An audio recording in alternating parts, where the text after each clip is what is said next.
Hello everyone, I am Alex and I am here to help you today. I know you use this video to fall asleep, so before that, like the video and subscribe to the channel. Also, where are you from? What time are you watching? Now get comfortable and relax. Jenny's words cut through my sleep like a knife. Please don't touch me. Her voice was small, desperate. My eyes snapped open in the darkness of our bedroom. I lay still, listening to my wife's breathing next to me. She was still asleep, but her face was twisted in distress. The bedroom was quiet except for the soft whir of the ceiling fan. Then I noticed the blankets at the foot of our bed. They lifted slightly, as if someone were gently pulling them up, but there was nothing there. My heart started pounding against my ribs. The movement wasn't from the fan. It was too deliberate, too focused in one spot. I watched as a depression formed in the mattress at the foot of the bed, as if someone were sitting there. The weight made the whole bed shift slightly. "No, stay back," Jenny mumbled, turning her head on the pillow. Her eyes were still closed, but her fingers clutched at the sheets. I wanted to wake her, but my body wouldn't move. My throat felt tight, like I was being choked. The depression in the mattress deepened. Whatever was sitting there was getting heavier. A car drove past outside, its headlights sweeping across the room through the blinds. For just a second, I thought I saw a shadow where nothing should be. A darker patch of darkness at the foot of our bed. But when the light faded, nothing visible was there. Just the blankets, still pulled up in that unnatural way. My hands were shaking as I reached for the bedside lamp.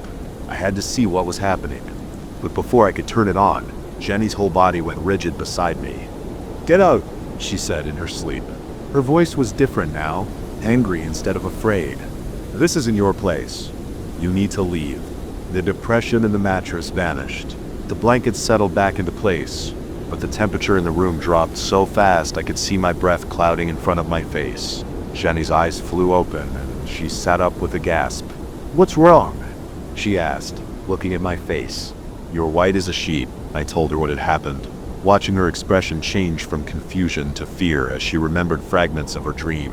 She said she'd been dreaming about her grandmother, not her real grandmother, who died when Jenny was in college, but a twisted version that kept trying to climb into bed with us. We didn't sleep the rest of that night. We sat up with all the lights on, drinking coffee and trying to convince ourselves it had just been a dream affecting us both somehow. But we knew it wasn't true.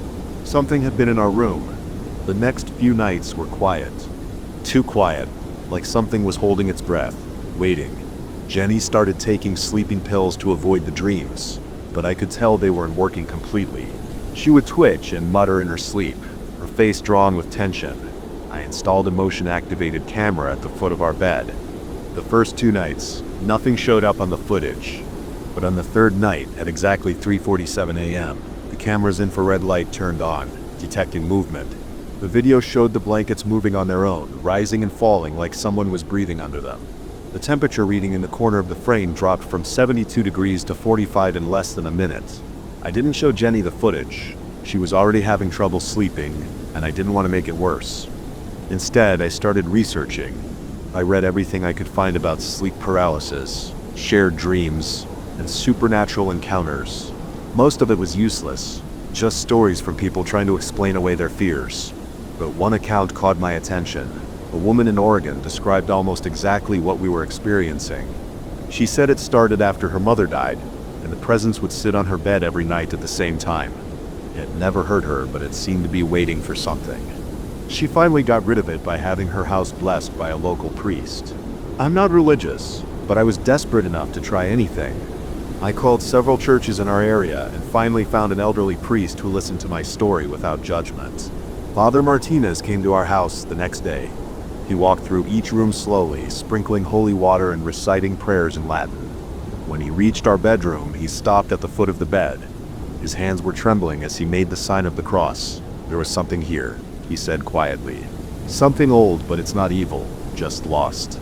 Sometimes spirits get confused, especially if they had a strong connection to a place or person in life. That night, Jenny had another dream. But this time when she talked in her sleep, her voice was calm. "It's okay," she said. "I understand now. You can go home." The temperature dropped again, but not as severely as before. I felt a breeze pass through the room like someone walking quickly past me. Then Jenny sighed in her sleep and rolled over, peaceful for the first time in weeks. We never felt the presence again after that night. Jenny remembered more of her dream the next morning. She said her grandmother, her real grandmother this time, had come to explain. The spirit wasn't trying to harm us. It was another woman who had lived in our house decades ago. She had dementia near the end of her life and would often get confused, walking into the wrong bedroom thinking it was her own. Even after death, she kept coming back to what she thought was her room, not understanding why strangers were sleeping in her bed. Jenny's grandmother helped her remember who she was, guided her away. I still have the video footage from that last night. If you watch carefully, you can see two sets of footprints form briefly in the carpet before fading away. One shuffling and uncertain, the other steady and sure, leading the first toward the door. We kept the house, but we rearranged our bedroom. The bed is now against a different wall, and we painted the room a new color, not to keep spirits away, but to make the space truly ours. Sometimes on quiet nights, I think about that confused spirit and feel grateful for Jenny's grandmother helping her find peace. It would be easy to tell this story as a ghost story, focusing on the fear and uncertainty we felt. But in the end, it wasn't about fear at all. It was about compassion, about helping a lost soul find its way home. Jenny no longer has nightmares. She sleeps peacefully through the night, and the foot of our bed remains undisturbed. However, every now and then, when I wake up at 3:47 a.m., I whisper a quiet thank you to both grandmothers, the one who helped and the one who needed helping. Then I roll over and go back to sleep, knowing our room belongs to us alone. We still live in that house. The motion sensor camera is still running, but it hasn't picked up anything unusual in months. The temperature remains steady through the night. The only movements in our bedroom are the normal ones: cats walking across the floor, shadows from passing cars, and the gentle rise and fall of blankets as we breathe. Life has returned to normal, or as normal as it can be after an experience like that. We don't talk about it much anymore, but we haven't forgotten. How could we? Some experiences change you forever, even if the change is subtle. I still wake up sometimes in the middle of the night, my heart racing from half-remembered dreams. But now, instead of fear, I feel a strange sense of peace. The foot of our bed is just the foot of our bed. No depressions in the mattress, no mysterious movements in the blankets. Jenny says she sometimes dreams of her grandmother, but they're good dreams now. They sit together in a sunny kitchen drinking tea and talking about nothing in particular. When she wakes up, she smiles and squeezes my hand. We've learned to live with the memory of those strange nights. We've made peace with the idea that there are things in this world we can fully understand, but we're not looking for answers anymore. Sometimes it's enough just to know that even in the darkest moments, there's always a way back to the light. The motion sensor camera is still running its red light, blinking steadily in the corner of our room. Sometimes I think about taking it down, but I leave it up. Not because I think we'll need it again, but because it reminds me that even in our most rational moments, we should stay open to the inexplicable. Our bedroom is different now. We've made it our own space, filled with our own memories.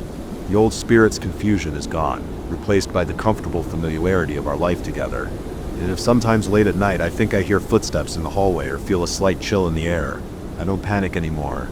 Instead, I listen to Jenny's steady breathing beside me, watch the moonlight make patterns on our walls, and remember that every story, even the strangest ones, eventually finds its end. Our ghost story ended not with terror or tragedy, but with understanding and peace. The digital clock still glows in the darkness, marking the hours as they pass. But 3:47 a.m. is just another time now, no more significant than any other, and that perhaps is the greatest peace of all, knowing that even the most haunting moments can fade into memory, leaving us changed, but not broken. Life goes on in our house. We wake up each morning, make coffee, go to work, come home, and sleep in our bed without fear. The only presence in our room now is our own, and that's exactly how it should be. Sometimes late at night when I can't sleep, I think about writing down this story. But then I realize that some experiences don't need to be preserved in writing. They live on in the quiet moments, in the peaceful nights, in the understanding that sometimes the scariest things aren't scary at all. They're just lost, looking for their way home. And so our life continues, marked not by the strange events of those few weeks, but by the ordinary moments that make up our days. We found our peace with what happened, and that peace is stronger than any fear we felt during those dark nights. The foot of our bed is just the foot of our bed now, and that's enough. The first time I heard the laughter, I was cleaning out the kitchen cabinets on a Tuesday afternoon. It wasn't funny laughter. It was wrong. The sound hit me like ice water down my spine, deep, guttural, and somehow wet. No one should have been in my garage. I live alone in a small house on the outskirts of Portland, Maine. My nearest neighbor is a quarter-mile down the road.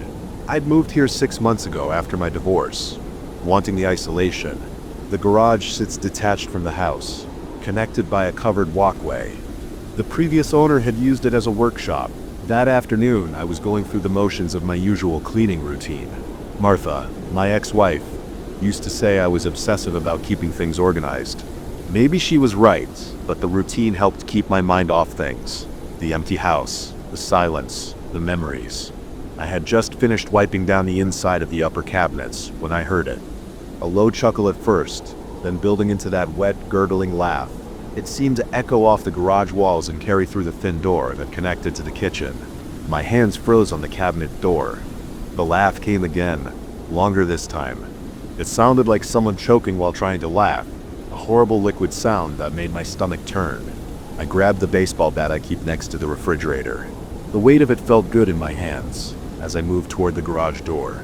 My heart pounded against my ribs. "Who's there?" I called out, trying to keep my voice steady. "I'm armed and I've called the police." I hadn't actually called anyone, but they didn't need to know that. The laughter stopped. I waited, counting my breaths. 1, 2, 3. Nothing but silence. My hand shook slightly as I reached for the doorknob. I turned it slowly, then yanked the door open. Bat raised. The garage was empty. Sunlight filtered through the dusty windows, illuminating my workbench, tools hanging neatly on their hooks, and boxes of holiday decorations stacked in the corner. Nothing was disturbed. No footprints were in the dust on the concrete floor. No sign anyone had been there. I checked behind every box under the workbench and the small storage closet. Nothing. The side door was still locked from the inside and the windows were sealed shut.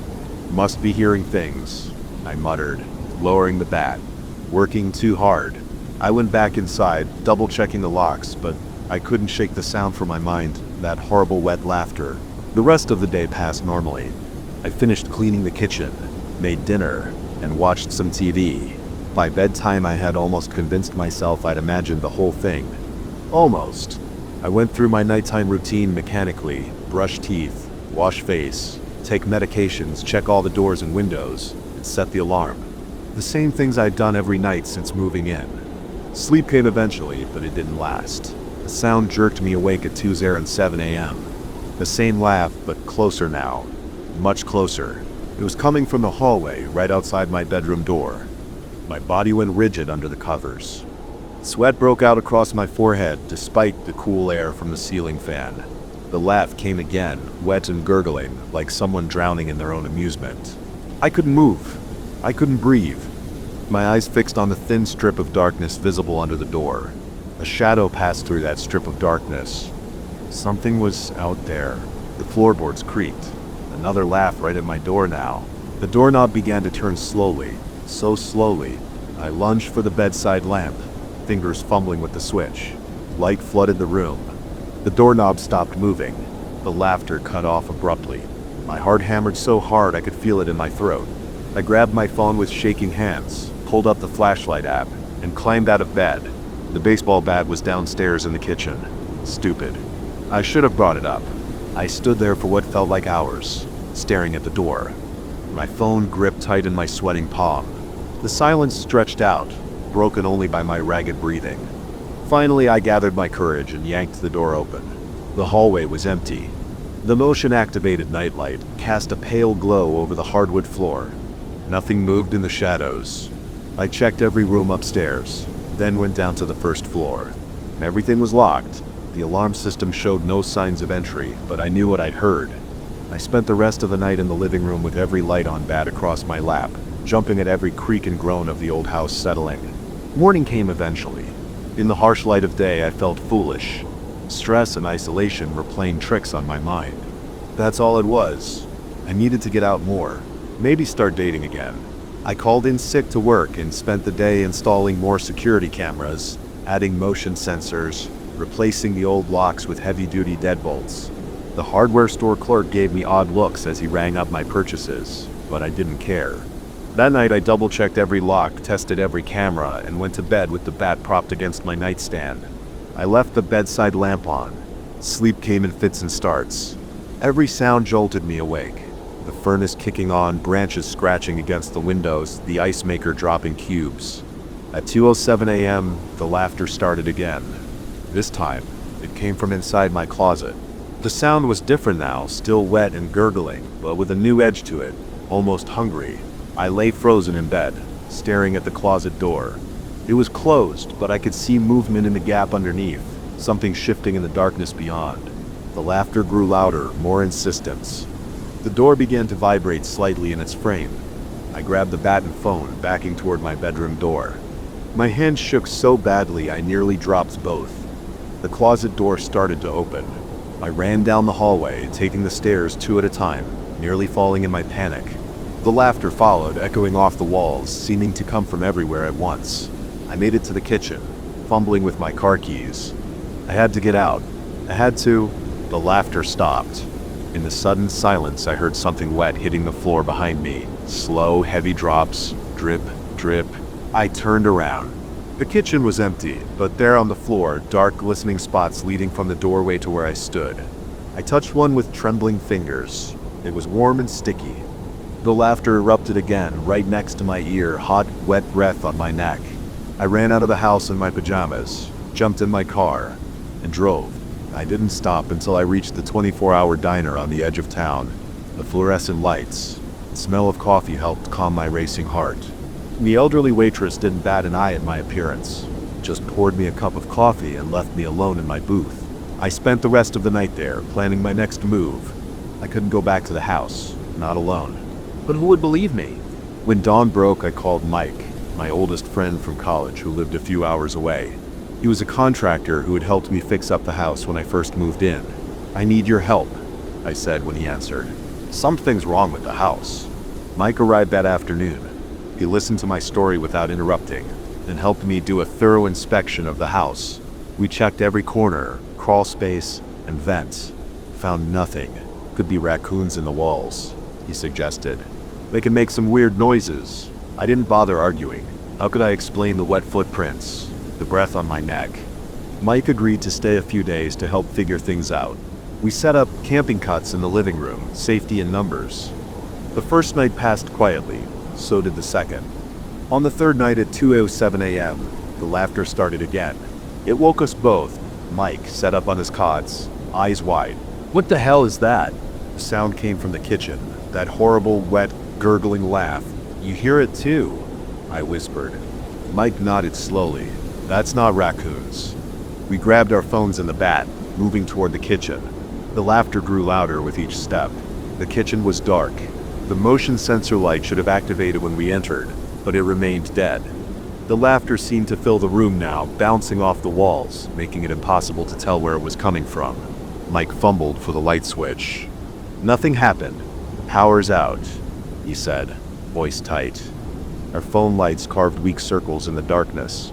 The beams caught something moving near the ceiling, a darker shadow against the shadows. The laughter stopped. In the sudden silence, we heard something moving across the ceiling. Not footsteps, more like something dragging itself overhead, leaving wet trails behind. A drop of warm liquid hit my shoulder. "Run," Mike said. We bolted for the front door. Behind us, the laughter erupted again, closer now, pursuing us into the night. We didn't stop running until we reached Mike's truck. The engine roared to life, and we peeled out of the driveway, gravel spraying behind us. In the rearview mirror, I saw something standing in my doorway, a darker shape against the darkness. It raised one long twisted arm in farewell, then it laughed. We drove straight to Mike's house. His wife Sarah didn't ask questions when we showed up at 3 a.m., just made up the guest room and poured us both stiff drinks. The next day, Mike called in some favors. A priest came to bless the house. A paranormal investigator set up cameras and recording equipment. An old woman who claimed to sense spirits walked through every room, burning sage and muttering prayers. None of them found anything concrete. The camera showed nothing but ordinary shadows. The recordings picked up no ghostly voices. The spirit-sensitive woman just shook her head and said the house felt heavy. But they all agreed on one thing. Whatever was in that house wasn't natural. I put the house up for sale the next day. Let someone else deal with it.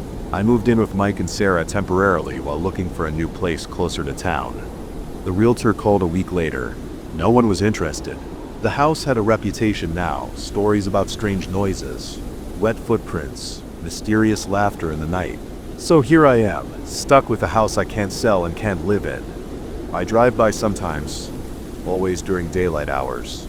It looks perfectly normal from the outside, just another aging New England home needing some paint and minor repairs. But sometimes when I drive past at night, I see lights moving inside, even though the power's been shut off. And once, just once, I heard that familiar wet laugh floating on the night air. I keep driving now, I don't slow down anymore to look. But sometimes in my dreams I'm back in that kitchen, watching dark drops fall from the ceiling, listening to that horrible laughter getting closer and closer. And sometimes on very quiet nights, I wake at exactly 2:07 a.m., straining my ears, half expecting to hear that sound again. So far it hasn't found me, but I keep the baseball bat next to my bed just in case. I never ever laugh at night anymore.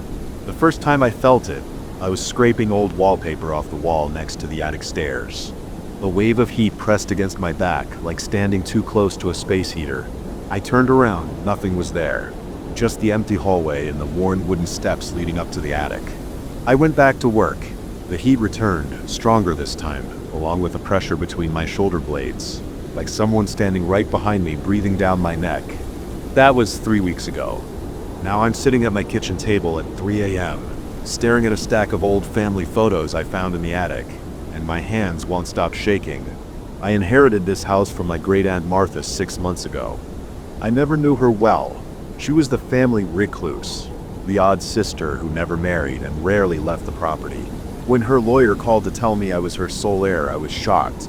I'd only visited the house twice as a kid, and the memories were vague: creaky floors, musty rooms, and Martha shuffling around in her slippers muttering to herself. The house needed work, a lot of work. The wiring was ancient, the plumbing leaked, and every surface was covered in decades of grime and peeling wallpaper. But property values in the area were rising, and I figured I could fix it up and sell it for a decent profit. I took a leave of absence from my IT job and moved in with just the essentials: my tools, a mattress, and my laptop. The first 2 weeks were normal. I stripped wallpaper, patched holes, and updated the electrical system. The work was tedious but straightforward. Then came that day by the attic stairs. After the second time I felt the heat and pressure, I convinced myself it was just a draft or my imagination. Old houses make weird air currents, right? But it kept happening. Every time I worked near those stairs, the same sensation would creep up on me. The heat would start gradually, then build until sweat ran down my back.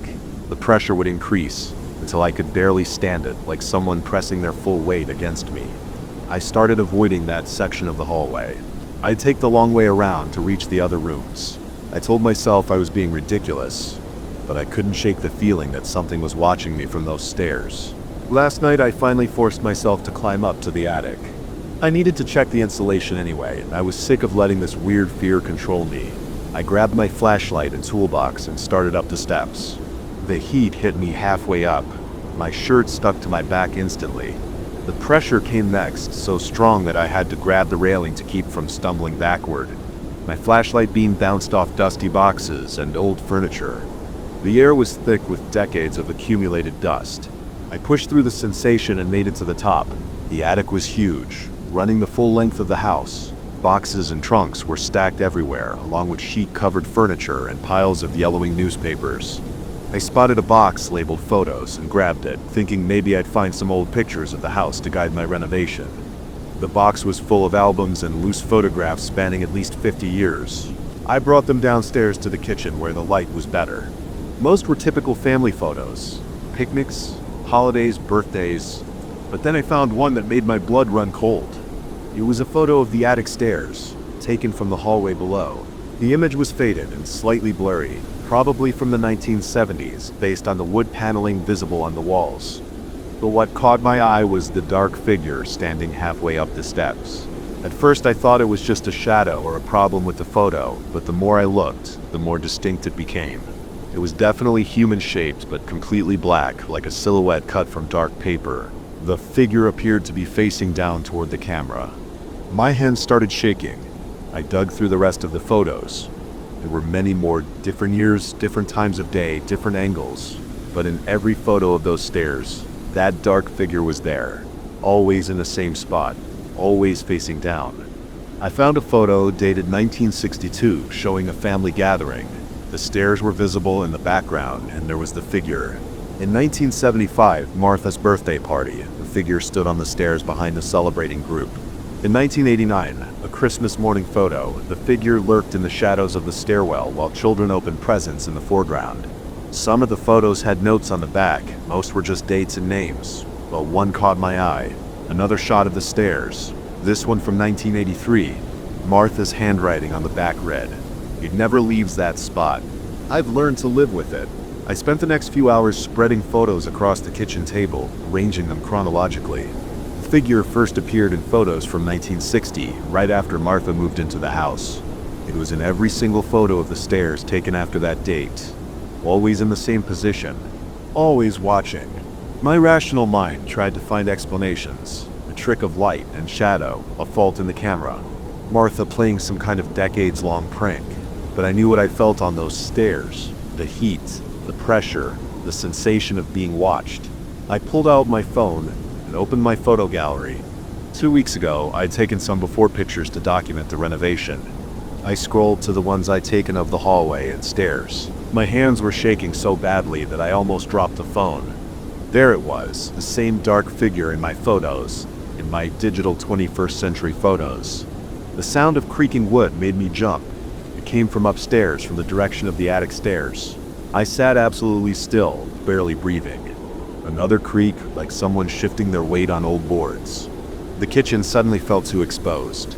I grabbed the photos in my phone and retreated to my bedroom, locking the door behind me. I pushed a chair under the handle for good measure. That was 4 hours ago. I haven't heard any more noises, but I can't sleep. I keep staring at the photos spread across my bed, trying to make sense of them, trying to understand what's been watching me from those stairs. The oldest photos show the house when it was first built in the 1920s. No figure on the stairs, nothing unusual at all. But something changed in 1960. What happened that year? What brought that thing here? I pull up my laptop and start searching through property records and old newspaper archives. In 1960, Martha bought the house from the original owners, the Henderson family. They had lived here for 40 years without any reports of strange occurrences. So what changed when Martha moved in? I dig deeper into Martha's history. She was a nurse at the local hospital from 1955 to 1985. Never married, she lived alone and kept to herself. Nothing unusual stands out until I find an article from 1960. It describes a fire at the hospital where Martha worked. 3 people died, including a patient named James Sullivan who was trapped in his room on the 3rd floor. My heart starts pounding as I read more. Sullivan had been a long-term patient, paralyzed from a car accident. He was under Martha's care. According to the article, she tried to reach him during the fire but was pushed back by the heat and smoke. She watched from the stairs as his room burned. The stairs. She watched from the stairs. I think about the figure on my attic steps, the way it always faces down, watching. The heat I feel whenever I get close. The crushing pressure, like someone desperately trying to move to push through an invisible barrier. The sun is coming up now. In a few hours I need to call a contractor about the electrical work in the upstairs hallway. Part of me wants to sell the house immediately, to run from whatever entity has attached itself to those stairs. But I keep thinking about Martha's note. I've learned to live with it.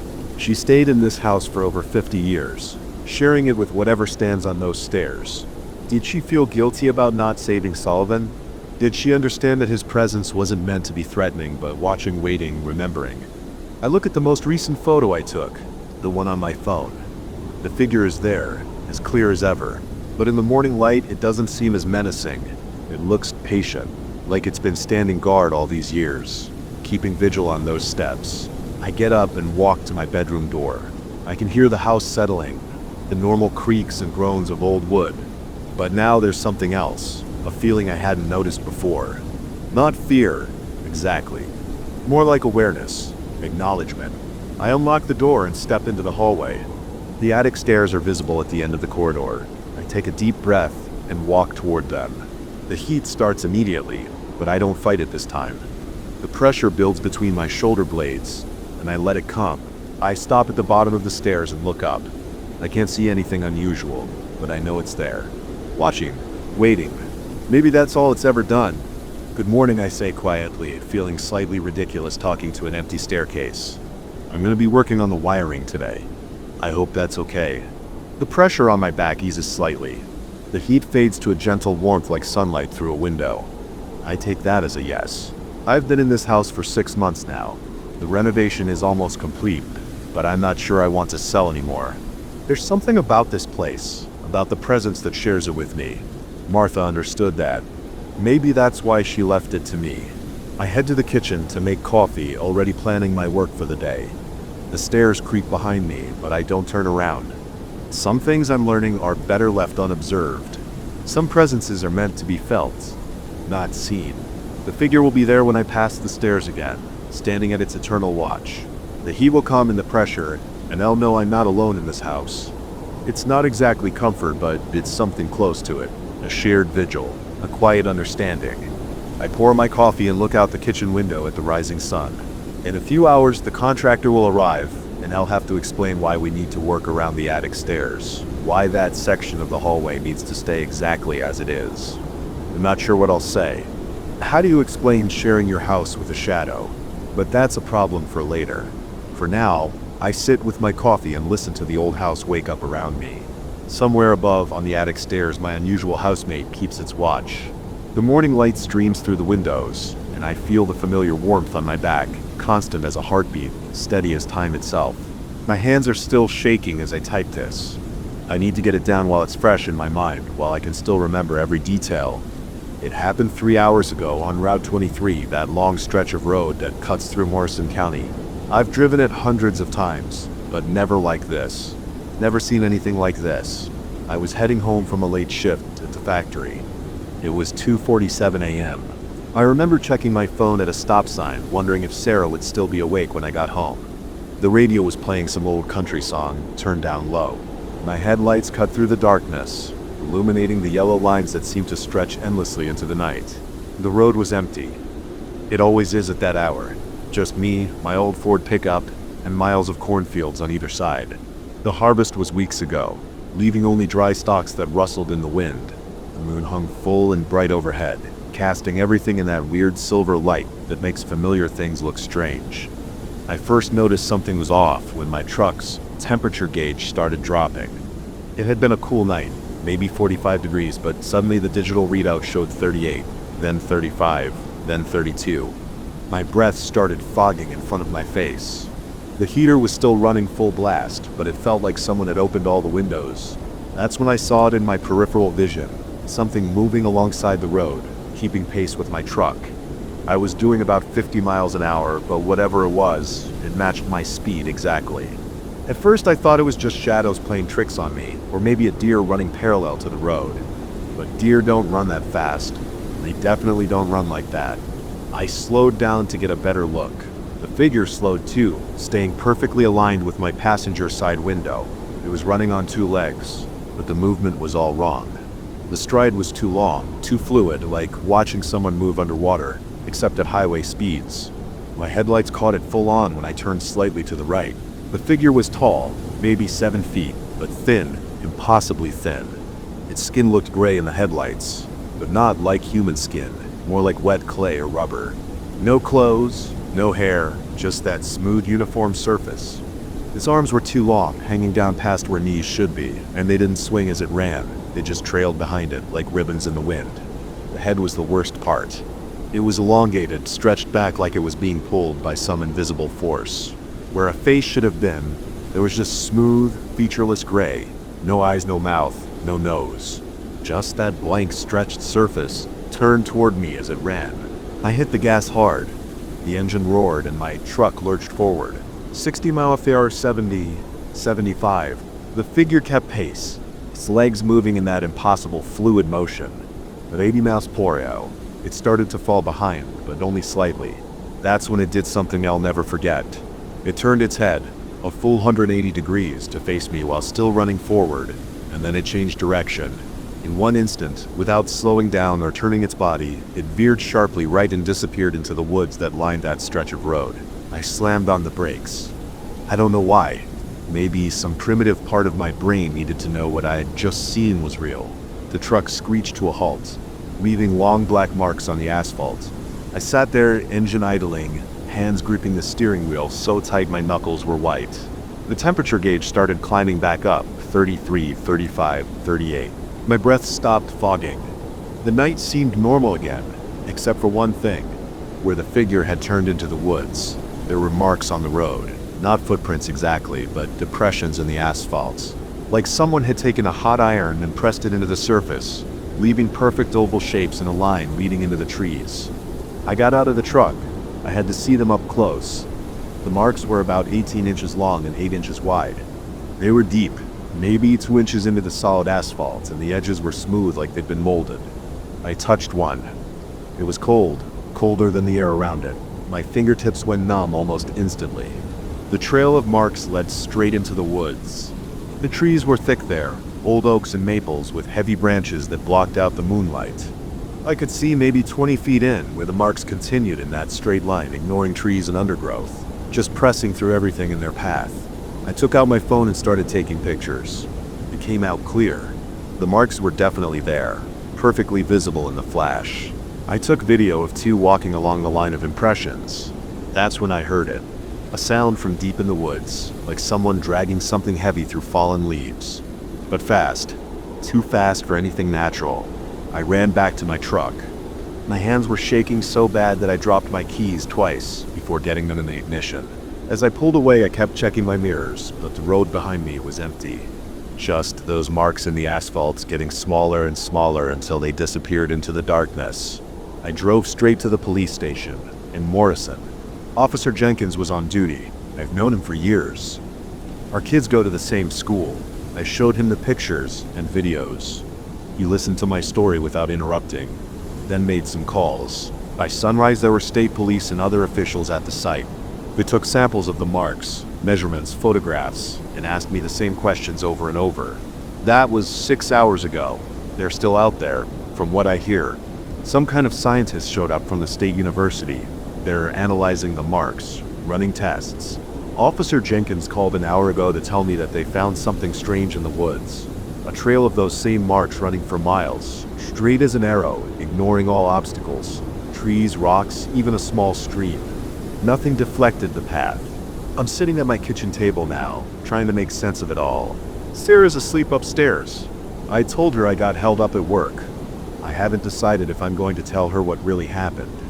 How do you tell someone you saw something that shouldn't exist? The local news is already picking up the story. They're calling it a mysterious vandalism case, or suggesting it might be some kind of elaborate prank. But I know what I saw. That figure running alongside my truck wasn't human. The way it moved, the impossible speed. That blank face, it was something else entirely. I've called in sick to work. I can't face that drive home again. Not yet.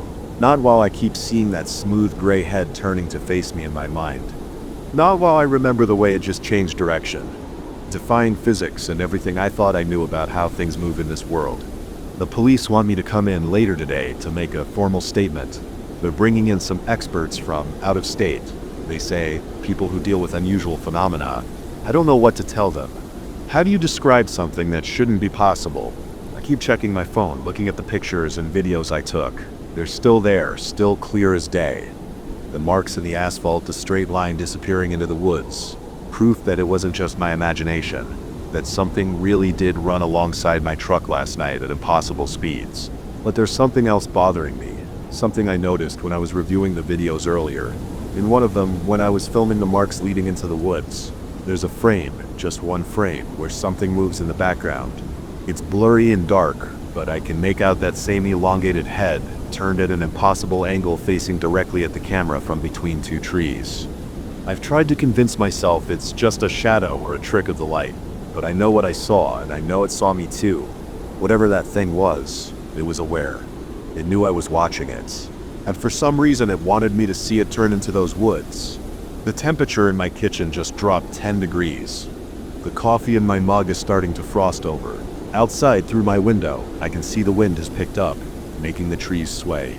But the leaves are moving in the wrong direction, like they're being pulled towards something. I'm going to stop writing now. I need to check all the doors and windows, make sure everything's locked. The sun is up, but somehow that doesn't make me feel any safer. Not when I know what's out there running faster than any human could, leaving those impossible marks in its wake. If you're driving on Road 23 late at night, keep your eyes on the road. Don't look to the side if you see movement in your peripheral vision. And whatever you do, don't stop if you see something running alongside your car. Just keep driving as fast as you can until you're somewhere with lights and people and normal things that move the way they're supposed to. Because now I know. We're not alone out here in the dark. There are things that share our world. Things that can run alongside our cars on empty rural roads. Things that leave marks in solid asphalt like it's soft clay. Things that watch us with faces that aren't faces, moving in ways that shouldn't be possible. I don't know what it was that I saw on Road 23. I don't know if I'll ever know, but I do know one thing. I'm never driving that road at night again. Some questions are better left unanswered. Some mysteries should stay mysteries. The temperature is dropping again. I need to go check the locks one more time. And maybe, just maybe, I'll catch a glimpse of something tall and gray moving through my backyard.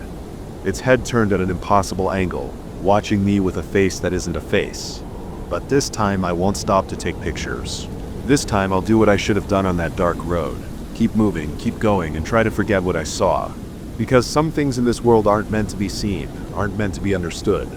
Some things should stay in the shadows, running alongside empty roads in the dead of night, leaving their impossible marks in their wake. The first thump hit at 3:17 a.m. A heavy footstep on old wood followed by another and another. Someone was walking down the basement stairs in my brother Dave's house, except Dave was away on business in Seattle, and I was alone in the house. I sat up in the guest bed, my t-shirt sticking to my back. The steps continued their slow descent, thump, thump, thump. My phone showed 7 missed calls from my ex-wife and a 12% battery.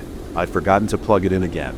The footsteps reached the bottom of the stairs, paused, then started again from the top.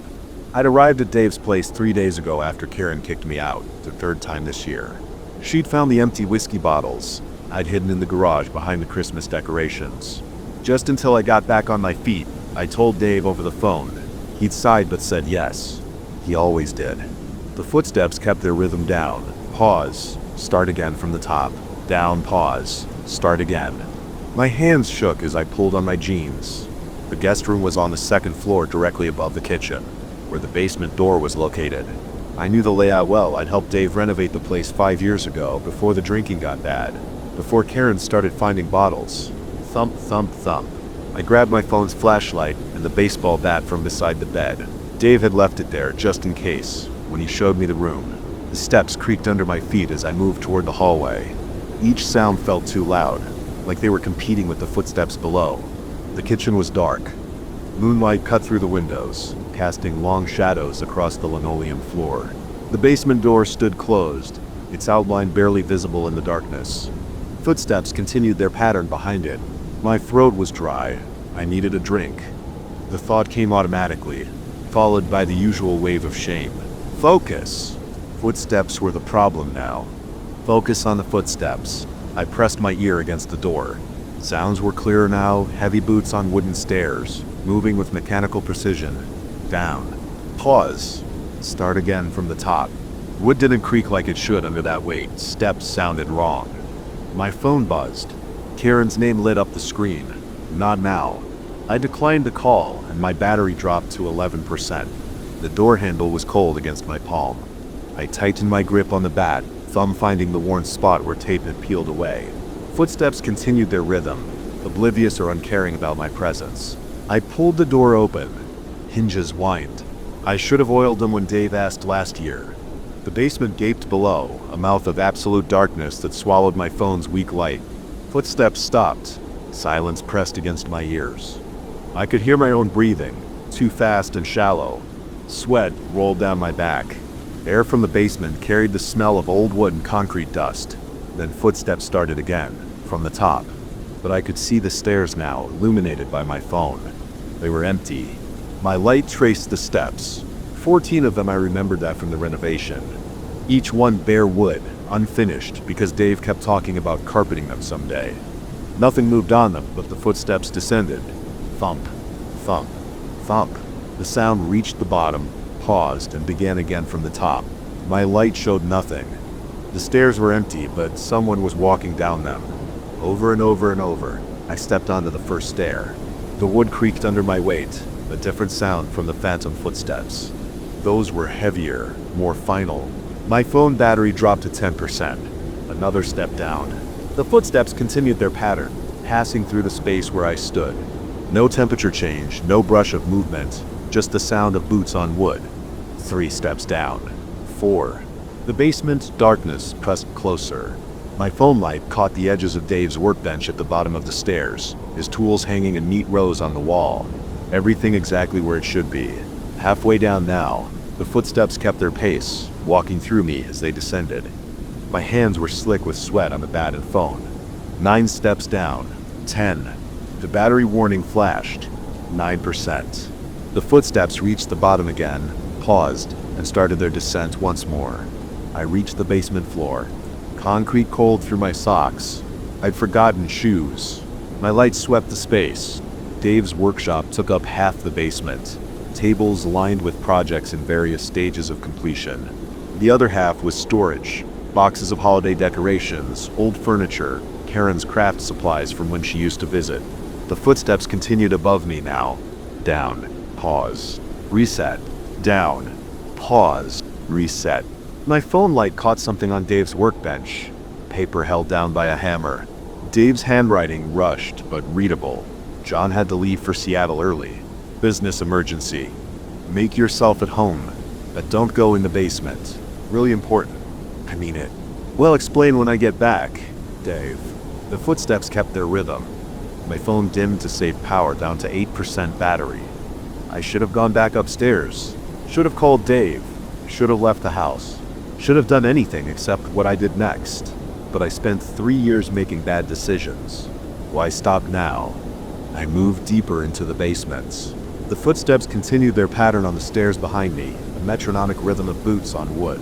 My light caught more of Dave's workshop. The tools hung perfectly aligned on their hooks. Level, measured. Dave had always been the methodical one. Something was different about the tools. I stepped closer. Each tool was secured to its outline on the wall, but the outlines were wrong. They didn't match the tools. The hammer hung where a saw was outlined, and a wrench occupied the space marked for a drill. I reached for the hammer. As my fingers touched the handle, the footsteps stopped. The silence hit like a physical thing.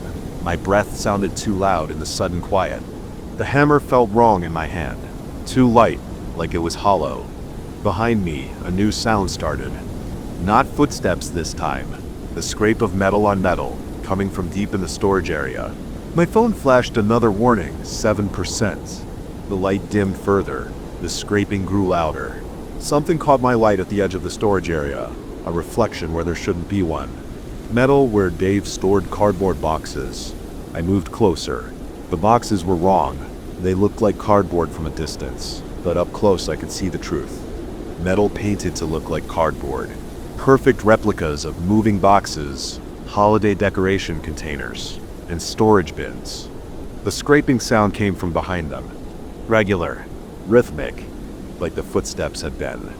My phone light showed gaps between the metal boxes' spaces, just wide enough to see through. 6% battery left. I leaned forward, pressing my eye to one of the gaps. My light revealed more metal beyond walls of it, spanning the space where the storage room should be. The scraping grew louder. Something moved in the darkness beyond the metal walls. Something big. My phone died. The darkness was complete. The scraping stopped. Then, behind me, the footsteps began again down. Paused. Reset. I dropped the bats. It hit the metal with a clang that echoed off the metal walls. Not metal, more metal. Painted to look like concrete. The storage boxes scraped against each other as something pushed them aside. Heavy steps approached. Not from the stairs this time, but from the darkness beyond the false storage area. I ran. My feet found the stairs in the darkness, thanks to muscle memory from helping install them. The phantom footsteps continued their pattern, passing through me as I climbed. My shoulder hit the wall, real wood this time, and I could feel the difference. 13 steps up, 14, I slammed the basement door behind me and turned the lock. For a moment, nothing but my own gasping breath and the pounding of my heart. Then the footsteps started again. Down, pause, reset, and beneath them a new sound. Metal scraping against metal, growing louder. I didn't pack, didn't change, didn't even put on shoes. I grabbed my keys and ran. The sun was rising when I pulled into the gas station 50 miles away. My hands shook as I plugged in my phone and dialed Dave's number. He answered on the first ring. "John, are you okay?" "Dave," I said. "What the hell is in your basement?" A long pause. The footsteps echoed in my memory. Down, pause, reset. "I can't tell you," he said finally. "But you need to tell me exactly what you saw, and you need to tell me if it saw you." Behind his voice I heard something, a familiar sound muffled by distance and phone static. Footsteps, walking downstairs. I hung up and started driving again. I haven't stopped since. The bottles stay in the trunk now, untouched. I need to stay sharp, stay focused. Because sometimes when I let my guard down, I hear them footsteps, walking downstairs, over and underneath them, growing louder, the sound of metal scraping against metal. Karen keeps calling, Dave too, but I can't answer, can't risk stopping, can't risk sleeping too long in one place, because the sound follows me now. Down, pause, reset. Always the same pattern, always getting closer. My car's been running fine, handling the endless driving well. Though lately, the engine's been making an odd sound, not the usual mechanical noises. It sounds like footsteps, walking downstairs. The splintered door hung off its hinges when I pushed it. The creak echoed through the empty field behind my old family home. 25 years since I'd last set foot in this barn, but the musty smell hit me exactly the same. Hay, rust, and something else I couldn't place, something darker. I stood in the doorway, letting my eyes adjust to the dim light filtering through gaps in the wooden slats. Dust particles floated in the air. The barn looked smaller than I remembered, but no less imposing. My real estate agent had insisted I check every structure on the property before listing it, and this was the last one. Just a quick walkthrough, I told myself. Then I could get back to Chicago and forget about this place again. The floorboards groaned under my feet as I stepped inside. Broken farm equipment lay scattered around, an old tractor with missing wheels, rusted tools I couldn't name, empty feed bags, rotting in corners, standard abandoned barn stuff. But something made the hair on my neck stand up, a feeling of being watched, maybe, or remembered. I pulled out my phone's flashlight and swept the beam across the walls. And that's when I saw the first name, Michael P., below which was Sarah K. More names sprawled across the beam, some so old they'd almost worn away. My hand trembled slightly as I moved the light higher, following the trail of carved letters. Then I froze. There it was, unmistakable. David Reynolds. My name in my own handwriting from when I was 12 years old. But I had no memory of carving it. None at all. A flutter of movement caught my eye. Something had fallen from the hayloft above, drifting down in the shaft of light from a hole in the roof. I walked over and picked it up. An old creased photograph. The image showed a man standing in front of this very barn, but his face had been scratched out with what looked like knife marks. Deep, angry scratches. My throat went dry. I remembered my Aunt Clara's warnings when I was a kid, how she'd grab my arm if I wandered too close to the barn. That place is cursed, she'd whisper, has been since before you were born. We all thought she was just being dramatic, but now I heard a soft thump from above. My pulse quickened. Probably just a bird, I thought. But I swept the flashlight beam up toward the hayloft anyway. More photographs were scattered across the wooden floor, up there. Dozens of them. The ladder to the loft looked barely stable. Half the rungs were missing, were rotted through, but I had to know. I tested my weight on the first solid-looking rung. It held. Slowly I began to climb. The loft smelled worse than below. Mold and decay filled the air in that same unidentifiable darkness. My flashlight revealed more names carved everywhere, covering every surface, and photographs scattered about like some twisted art installation. All were different people with their faces violently scratched out. I picked up another photo. This one was newer, maybe from the 80s based on the clothes. A family posed by a car, their faces obliterated. Another showed what looked like a high school graduation, and another a wedding, all with their faces facing the same way. My foot hit something solid, a metal box. Old but not rusted. padlocked shut. I grabbed it and nearly dropped it when I heard another sound from below. Footsteps, but dragging, scraping. I swung my flashlight toward the ladder. Nothing was there, but the sound came again, closer. My heart hammered against my ribs. The temperature seemed to drop 10 degrees in an instant. I shoved the box under my arm and scrambled down the ladder, not caring about the creaking wood. My foot went through one rotten rung, but I yanked it free and kept going. The dragging sound followed, but I refused to look back. I burst out of the barn into the late afternoon sun, gasping. The door slammed behind me with a bang that echoed across the empty fields. I stood there for several minutes just breathing, the metal box heavy under my arm. Back in my rental car, I examined the box more closely. The padlock was old but good quality. I'd need tools to open it. I glanced at the barn in my rearview mirror as I drove away. Just weathered wood and broken windows. But something shifted in one of those windows, a shadow moving when it shouldn't have. I called my Aunt Clara that night from my hotel room. She answered on the first ring, like she'd been waiting. "You went into the barn," she said. "Not a question. How did you?" I told her to sell that place without looking back. Some things need to stay buried, David. I found my name carved in there, Aunt Clara, and photographs in this box. What the hell happened in that barn? She was quiet for so long I thought the call had dropped. Then she started speaking again. "Before you were born, people would go missing. Not from our town, but travelers, drifters. No bodies ever found. But sometimes their cars would turn up on the old road behind the farm." My mouth went dry. "What are you saying?" "Your grandfather. She wasn't well, David. After the war, something in him broke. He'd have these episodes where he wouldn't remember things. Days would just disappear. Your grandmother tried to protect him, protect all of us. She locked up the barn, but he always found a way back in." I thought of all those scratched out faces. My hands started shaking. The police never proved anything. Clara continued. "But people knew. They stopped coming around. Your father moved us all away when you were 13, told everyone it was for work. But really the box," I said. "Did you know about a metal box?" Another long silence. "Don't open it, David. Please. Some doors shouldn't be opened." I hung up and stared at the box sitting on the hotel desk. The padlock gleamed in the lamplight. I could drive back to Chicago tomorrow, throw the box in Lake Michigan, pretend I never found it, list the property as is, and let some developer tear it all down. But I knew I wouldn't. I needed to know. Maybe not tonight, but soon. That was 3 days ago. I'm still in the hotel staring at the box. I bought bolt cutters this morning. They're sitting next to it waiting. Every time I reach for them, I hear my aunt's voice. Some doors shouldn't be opened. But I keep thinking about my name carved in that beam. When did I write it? Why don't I remember? What else don't I remember? The padlock feels cold under my fingers, like it's been storing up decades of secrets, waiting for someone to finally set them free. Maybe that someone is me. Maybe it has to be me. I pick up the bolt cutters. Their weight is reassuring, solid, real. Whatever's in this box, I tell myself, it's just paper. Just old photographs or letters or documents. Nothing that can hurt me now. The padlock breaks with a sharp snap. Inside, I find a stack of notebooks.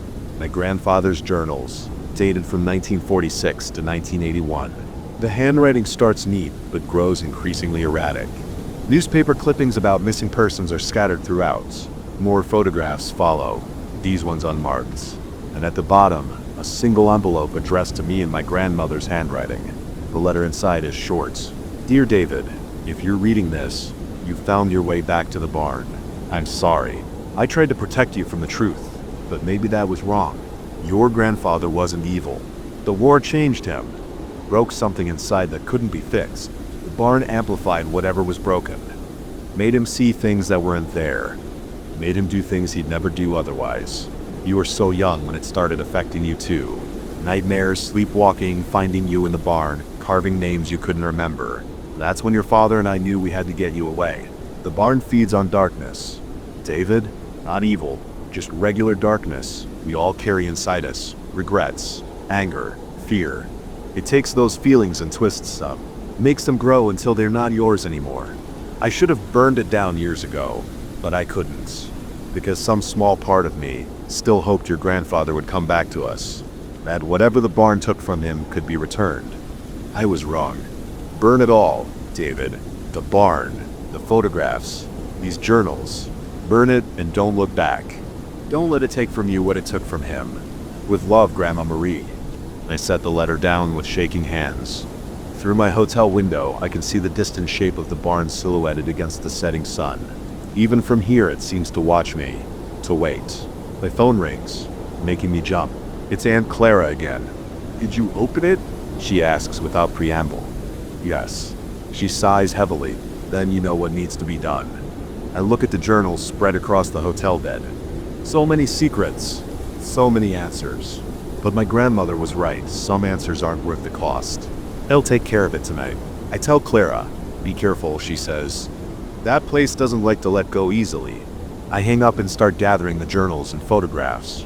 The sun is almost set, painting the sky blood red. In a few hours it will be dark enough. I have the gasoline in my car. I bought it this morning along with the bolt cutters. 5 gallons should be more than enough. The barn can keep its darkness. Tonight, I'm giving it back to the light. But first I need to make one last trip inside. One last climb up to that hayloft. I need to find my name among all those carvings and do what I should have done 25 years ago. Cut it out. Remove all trace that I was ever there, that any of us were ever there. Some chains need to be broken. Some curses need to end. That sometimes the only way forward is to burn the past to ashes and start again. I check my pocket for the matchbox. It's there waiting. In a few hours, that barn will be nothing but memories and smoke. But for now, I sit in my hotel room, watching the sun sink behind it, watching shadows gather in its broken windows, wondering if somewhere in those twisted beams and rotting boards my grandfather's darkness still lingers, still waits. Night is falling, it's almost time. I stand and gather my supplies. Flashlight, knife, gasoline, matches. The barn has taken enough for my family. Tonight I take something back. Peace, closure, a clean slate. The sun slips below the horizon. Darkness falls. I grab my car keys. It's time to end this. 3 people died in this apartment in 1954. I know this now, I wish I didn't. I found the listing online. A steal for a 1-bedroom in downtown Boston. The building dated back to the 1920s. All brick and ornate moldings. The real estate agent mentioned its historic charm at least 5 times during the showing. What she didn't mention was why the rent was so low, or why the previous tenant had left all their furniture behind. I moved in on a Tuesday. The first night was fine, the second night too. On the third night, I woke up at 3:17 a.m. to the sound of whispering. At first I thought it was coming from the walls, maybe the pipes or the ventilation system in this old building. But as I lay there in bed, the whispers got clearer. They weren't forming words exactly, but they had a rhythm to them, like multiple people having a conversation just below the threshold of comprehension. I got up and walked through the apartment. The whispers stopped. The living room felt like a freezer compared to my bedroom. My breath came out in visible puffs. I checked the thermostat. It read 72 degrees, but my hands were shaking from the cold. The next morning, I ran into my neighbor, Mrs. Chen from 4B, in the hallway. She was taking out her trash, moving slowly with her cane. "How are you liking the apartment?" she asked. "It's good, though the heating seems a bit uneven." She gave me a long look. "How long have you been here?" 3 days. She nodded slowly. "That's about right. They usually don't make it past a week." "What do you mean?" "The cold spots, the whispers. You've noticed them, haven't you?" My stomach dropped. "How did you—" "I've lived here 30 years, seen a lot of people come and go from that unit. They all leave within 7 days. Something about that apartment isn't right." I wanted to laugh it off, but my mouth was dry. "What happened there?" Mrs. Chen said. "Murder, suicide, 1954. A man killed his wife and daughter, then himself. The police found them all in the bathtub. That night I couldn't sleep. Every creak of the old building made me jump. Around 2 a.m., the temperature dropped again. The cold spot had moved to my bedroom this time. The whispers started closer than before. I turned on all the lights and sat in the living room with the TV on. Around 4 a.m., the screen started flickering. The whispers got louder. A dark shape moved in my peripheral vision. When the sun came up, I called the real estate agent. She didn't sound surprised when I said I wanted to break my lease. Just sighed and said, "She'd email me the paperwork." I started packing that afternoon. As I was taking down clothes from the closet, a child's laugh echoed through the apartment, high and clear. Then a woman's scream cut short. I ran out with just my backpack and laptop, leaving everything else behind. Mrs. Chen was in the hallway again. 4 days, she said. Longer than most. I slept at a hotel that night. When I went back the next day with some friends to get my stuff, the apartment was empty. Not just of my things, but all the furniture from the previous tenant was gone too. The rooms were completely bare, like no one had ever lived there. The real estate agent denied there had ever been furniture in the apartment, saying I must be confused. But I have photos on my phone from move-in day showing the old couch, the dining table, and the bed. I tried researching the 1954 murders. Found nothing in newspaper archives. Asked Mrs. Chen about it again, but her daughter said she'd moved to Florida months ago. The current tenant in 4B had never heard of her. Sometimes I drive by the building late at night. The windows of my old apartment are always dark, but sometimes when I look up at just the right moment, I see shapes moving behind the glass. And even from the street, I swear I can hear whispers. The for rent sign has been up for 6 months now. The price keeps dropping. I wonder how many people have tried to live there since me. How many have lasted the full week? I have a new apartment now in a different part of the city. The modern building is made of concrete and steel. No history, no charm, no cold spots. I keep the heat on even in summer. And I never look at apartment listings in historic buildings anymore. But sometimes late at night, I still hear those whispers. Not from the walls or pipes, from my own memory. And I know that somewhere in that old brick building downtown, in that apartment with ornate moldings and low rent, someone else is hearing them too, for the first time. For what will probably be their last week there. Because no one ever makes it past 7 days. The ghosts make sure of that. The first scream came at 11:42. I checked my watch because I wanted to note exactly when everything went wrong. I was stacking boxes of auto parts in aisle E47 of the Morgan & Sons warehouse when I heard it. A muffled cry that sounded like someone had their mouth covered. I froze with a timing belt box in my hands. The fluorescent lights buzzed overhead, casting harsh shadows between the tall metal shelves that stretched up toward the ceiling. On the night shift, I was used to being alone with just the hum of the ventilation system and the beeping of the occasional forklift backing up. But this sound was different, human, wrong. My first thought was that Jimmy from receiving had hurt himself again. Last month he dropped a transmission on his foot and screamed so loud that security came running. But Jimmy's shift ended at 10. And besides, this sound was too desperate. I set the box down slowly, trying not to make any noise. The concrete floor felt hard through my steel-toed boots as I stood completely still, listening. For 10 seconds, nothing but the usual warehouse sounds. Then movement caught my eye, a shadow sliding between the shelves 3 aisles over, visible through gaps in the stacked inventory. "Hello?" I called out. My voice echoed off the metal shelving. No response. I should have called security right then. I should have pulled out my phone and dialed the front desk where Mark sat watching his Netflix shows. But something held me back. Maybe the fear of looking stupid if it turned out to be nothing. Or maybe just plain old curiosity. Instead, I started walking toward where I'd seen the movement. The wheels of my pallet jack squeaked as I pushed it aside. Each step echoed slightly in the cavernous space. I passed aisle E48, then E49, moving as quietly as I could while scanning between the shelves. The white labels on the boxes seemed to glow in the fluorescent light. Brake pads, fuel pumps, alternators, everything in its assigned place, except for whatever was moving in the shadows. Another scream pierced the silence, closer this time and clearly female. It was followed by the sound of boxes falling in a man's voice saying, "Shut up." The words were harsh, angry. My heart started pounding against my ribs. I pulled out my phone, my finger hovering over the keypad. But before I could dial, I heard running footsteps coming toward me. I ducked behind a pallet of oil filters just as 2 figures sprinted past the end of my aisle. The first was a woman in a torn blouse, her dark hair wild around her face. Blood ran from her nose and her eyes were wide with terror. Close behind her was a man in dark clothes reaching for her with gloved hands. They disappeared around the corner toward the loading docks. My hands shook as I tried to dial security. I fumbled and dropped the phone. It clattered on the concrete floor, a sound impossibly loud in the quiet warehouse. I heard the running footsteps stop. What was that? The man's voice growled. Check it out. New footsteps approached, slower, deliberate. I pressed myself against the boxes, hardly daring to breathe. A shadow fell across the floor at the end of my aisle. I could either stay hidden and hope they didn't find me or run. Neither option seemed good. The footsteps came closer. I saw the toe of a black boot edge into view, my muscles tensed, ready to sprint. Then a crash echoed from the direction of the loading docks, followed by another scream. The boot disappeared as its owner ran toward the sound. I snatched up my phone and finally managed to dial security. It rang 4 times before Mark answered.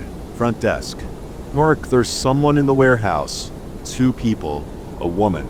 I think she's hurt. Call the police. Whoa, slow down. What? Another crash interrupted him, followed by the sound of shattering glass. It came from the shipping office. Just call the police. I hung up and started running toward the noise. Looking back, I can't explain why I ran toward danger instead of away from it. Maybe I couldn't stand the thought of something happening to that woman while I hid. Maybe I was just stupid. The shipping office was a small room, with windows looking out over the loading dock. As I approached, I saw that one of the windows was broken. Glass crunched under my boots. The woman was backed into a corner holding a pair of scissors in front of her like a knife. The man in dark clothes stood between her and the door. Just come quietly and this will be easier, he said. His voice eerily calm now. You're only making it worse. Stay back. The woman's voice shook, but her hands were steady on the scissors. I looked around frantically for a weapon. There was a fire extinguisher mounted on the wall near me. I grabbed it just as the man lunged for the woman. She slashed with the scissors, catching his arm. He cursed and stumbled back. I burst through the door and swung the fire extinguisher at his head. He must have heard me coming. He spun and caught the extinguisher, yanking it from my hands. His face was covered by a black ski mask. Cold blue eyes locked onto mine. Bad choice, he said. His fist slammed into my stomach. The air rushed out of my lungs and I doubled over. He brought his knee up into my face. Pain exploded through my nose. I tasted blood. The woman screamed and charged forward with the scissors. The man turned to face her, giving me a chance to tackle him from behind. We crashed into a desk, sending papers and a computer monitor flying. I tried to get my arm around his throat, but he was stronger than me. His elbow smashed into my ribs once, twice, 3 times. My grip loosened. He twisted free and threw me off. I hit the ground hard. Through blurry vision, I saw him pull something from his jacket. A gun. Enough, he shouted, pointing it at me. Then the woman. Both of you, on the ground, now. I lay there gasping, blood running down my face. The woman slowly lowered herself to her knees, still gripping the scissors. Drop him, the man ordered. She let the scissors clatter to the floor. Tears ran down her cheeks, but her eyes burned with hatred. You should have just given me what I wanted, the man said. Now, red and blue lights suddenly strobed through the broken window, and a police siren wailed in the parking lot. Freeze. Police. A voice boomed over a loudspeaker. The man's head snapped towards the window. In that moment of distraction, the woman dived for the scissors. He turned back and fired. The gun was deafening in the small office, but Shed already rolled behind a filing cabinet. The bullet punched through metal. I launched myself at his legs. We went down together, wrestling for the gun. His mask was askew, revealing part of a pale, stubbled jaw. He slammed the butt of the gun into my temple. Stars burst across my vision. Then the woman was there, driving scissors into his shoulder. He screamed and the gun went off again, the bullet hitting the ceiling. I managed to knock the weapon from his hand. It skittered across the floor. The man threw me off and stumbled to his feet. Blood spread across his jacket from the scissors still embedded in his shoulder. He yanked them out with a grunt of pain and ran for the loading dock. Stop! Police. Officers were streaming in through the rear entrance, guns drawn. The man vaulted over a stack of pallets and disappeared into the maze of shelves. Gunshots echoed through the warehouse. I lay on the office floor, everything spinning around me. The woman knelt beside me. Are you okay? Her hands fluttered over my injuries. I think so, I managed. You? She nodded, then burst into tears. I sat up slowly and put an arm around her shoulders as police officers rushed past us in pursuit of the man. They caught him trying to climb the security fence behind the building. Later, I learned the full story. The woman, Sarah Chen, was an accountant who had discovered evidence of money laundering at her firm. The man was hired muscle sent to silence her. She had fled when he tried to grab her outside her home, eventually taking refuge in what she thought was an empty warehouse. I spent the night in the hospital getting stitches and x-rays. Broken nose, 2 cracked ribs, mild concussion. Could have been worse. Sarah visited me the next day with coffee and donuts. She had a black eye and her arm was in a sling, but she was alive. "Thank you," she said, "for helping a complete stranger." I shrugged, then winced at the pain in my ribs. Couldn't just hide while something bad happened. She squeezed my hand. Most people would have. Maybe she was right, but sitting there in that hospital room, battered but alive, I knew I'd do it again. Not because I'm brave or heroic. I'm not. I was terrified the whole time. But sometimes you have to act despite the fear. Sometimes hiding isn't an option. I still work the night shift at the warehouse. The shipping office window is fixed, and the blood stains are cleaned up.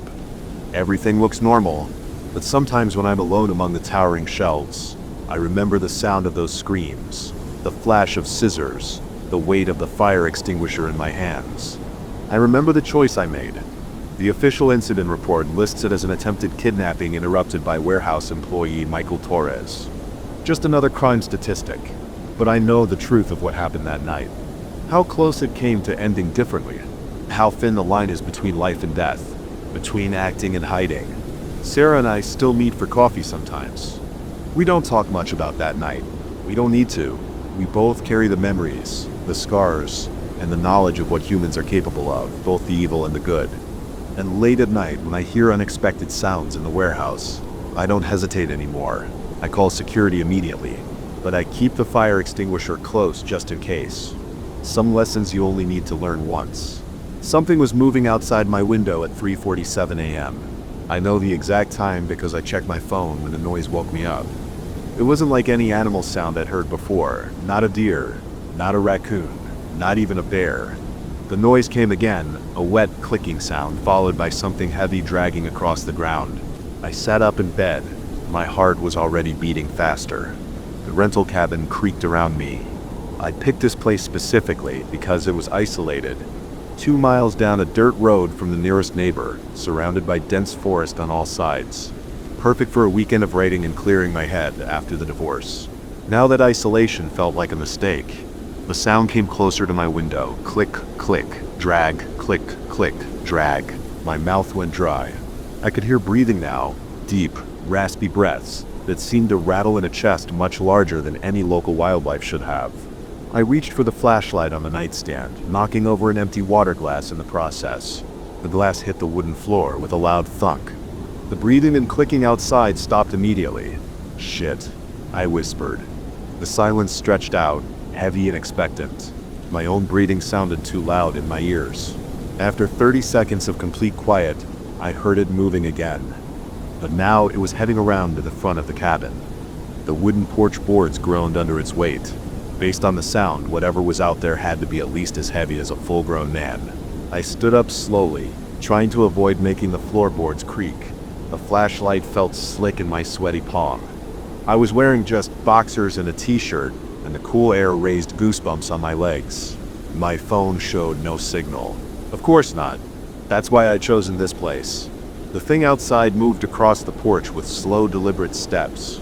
Each footfall made the old boards groan. It stopped in front of the cabin's front door. I heard that wet clicking sound again.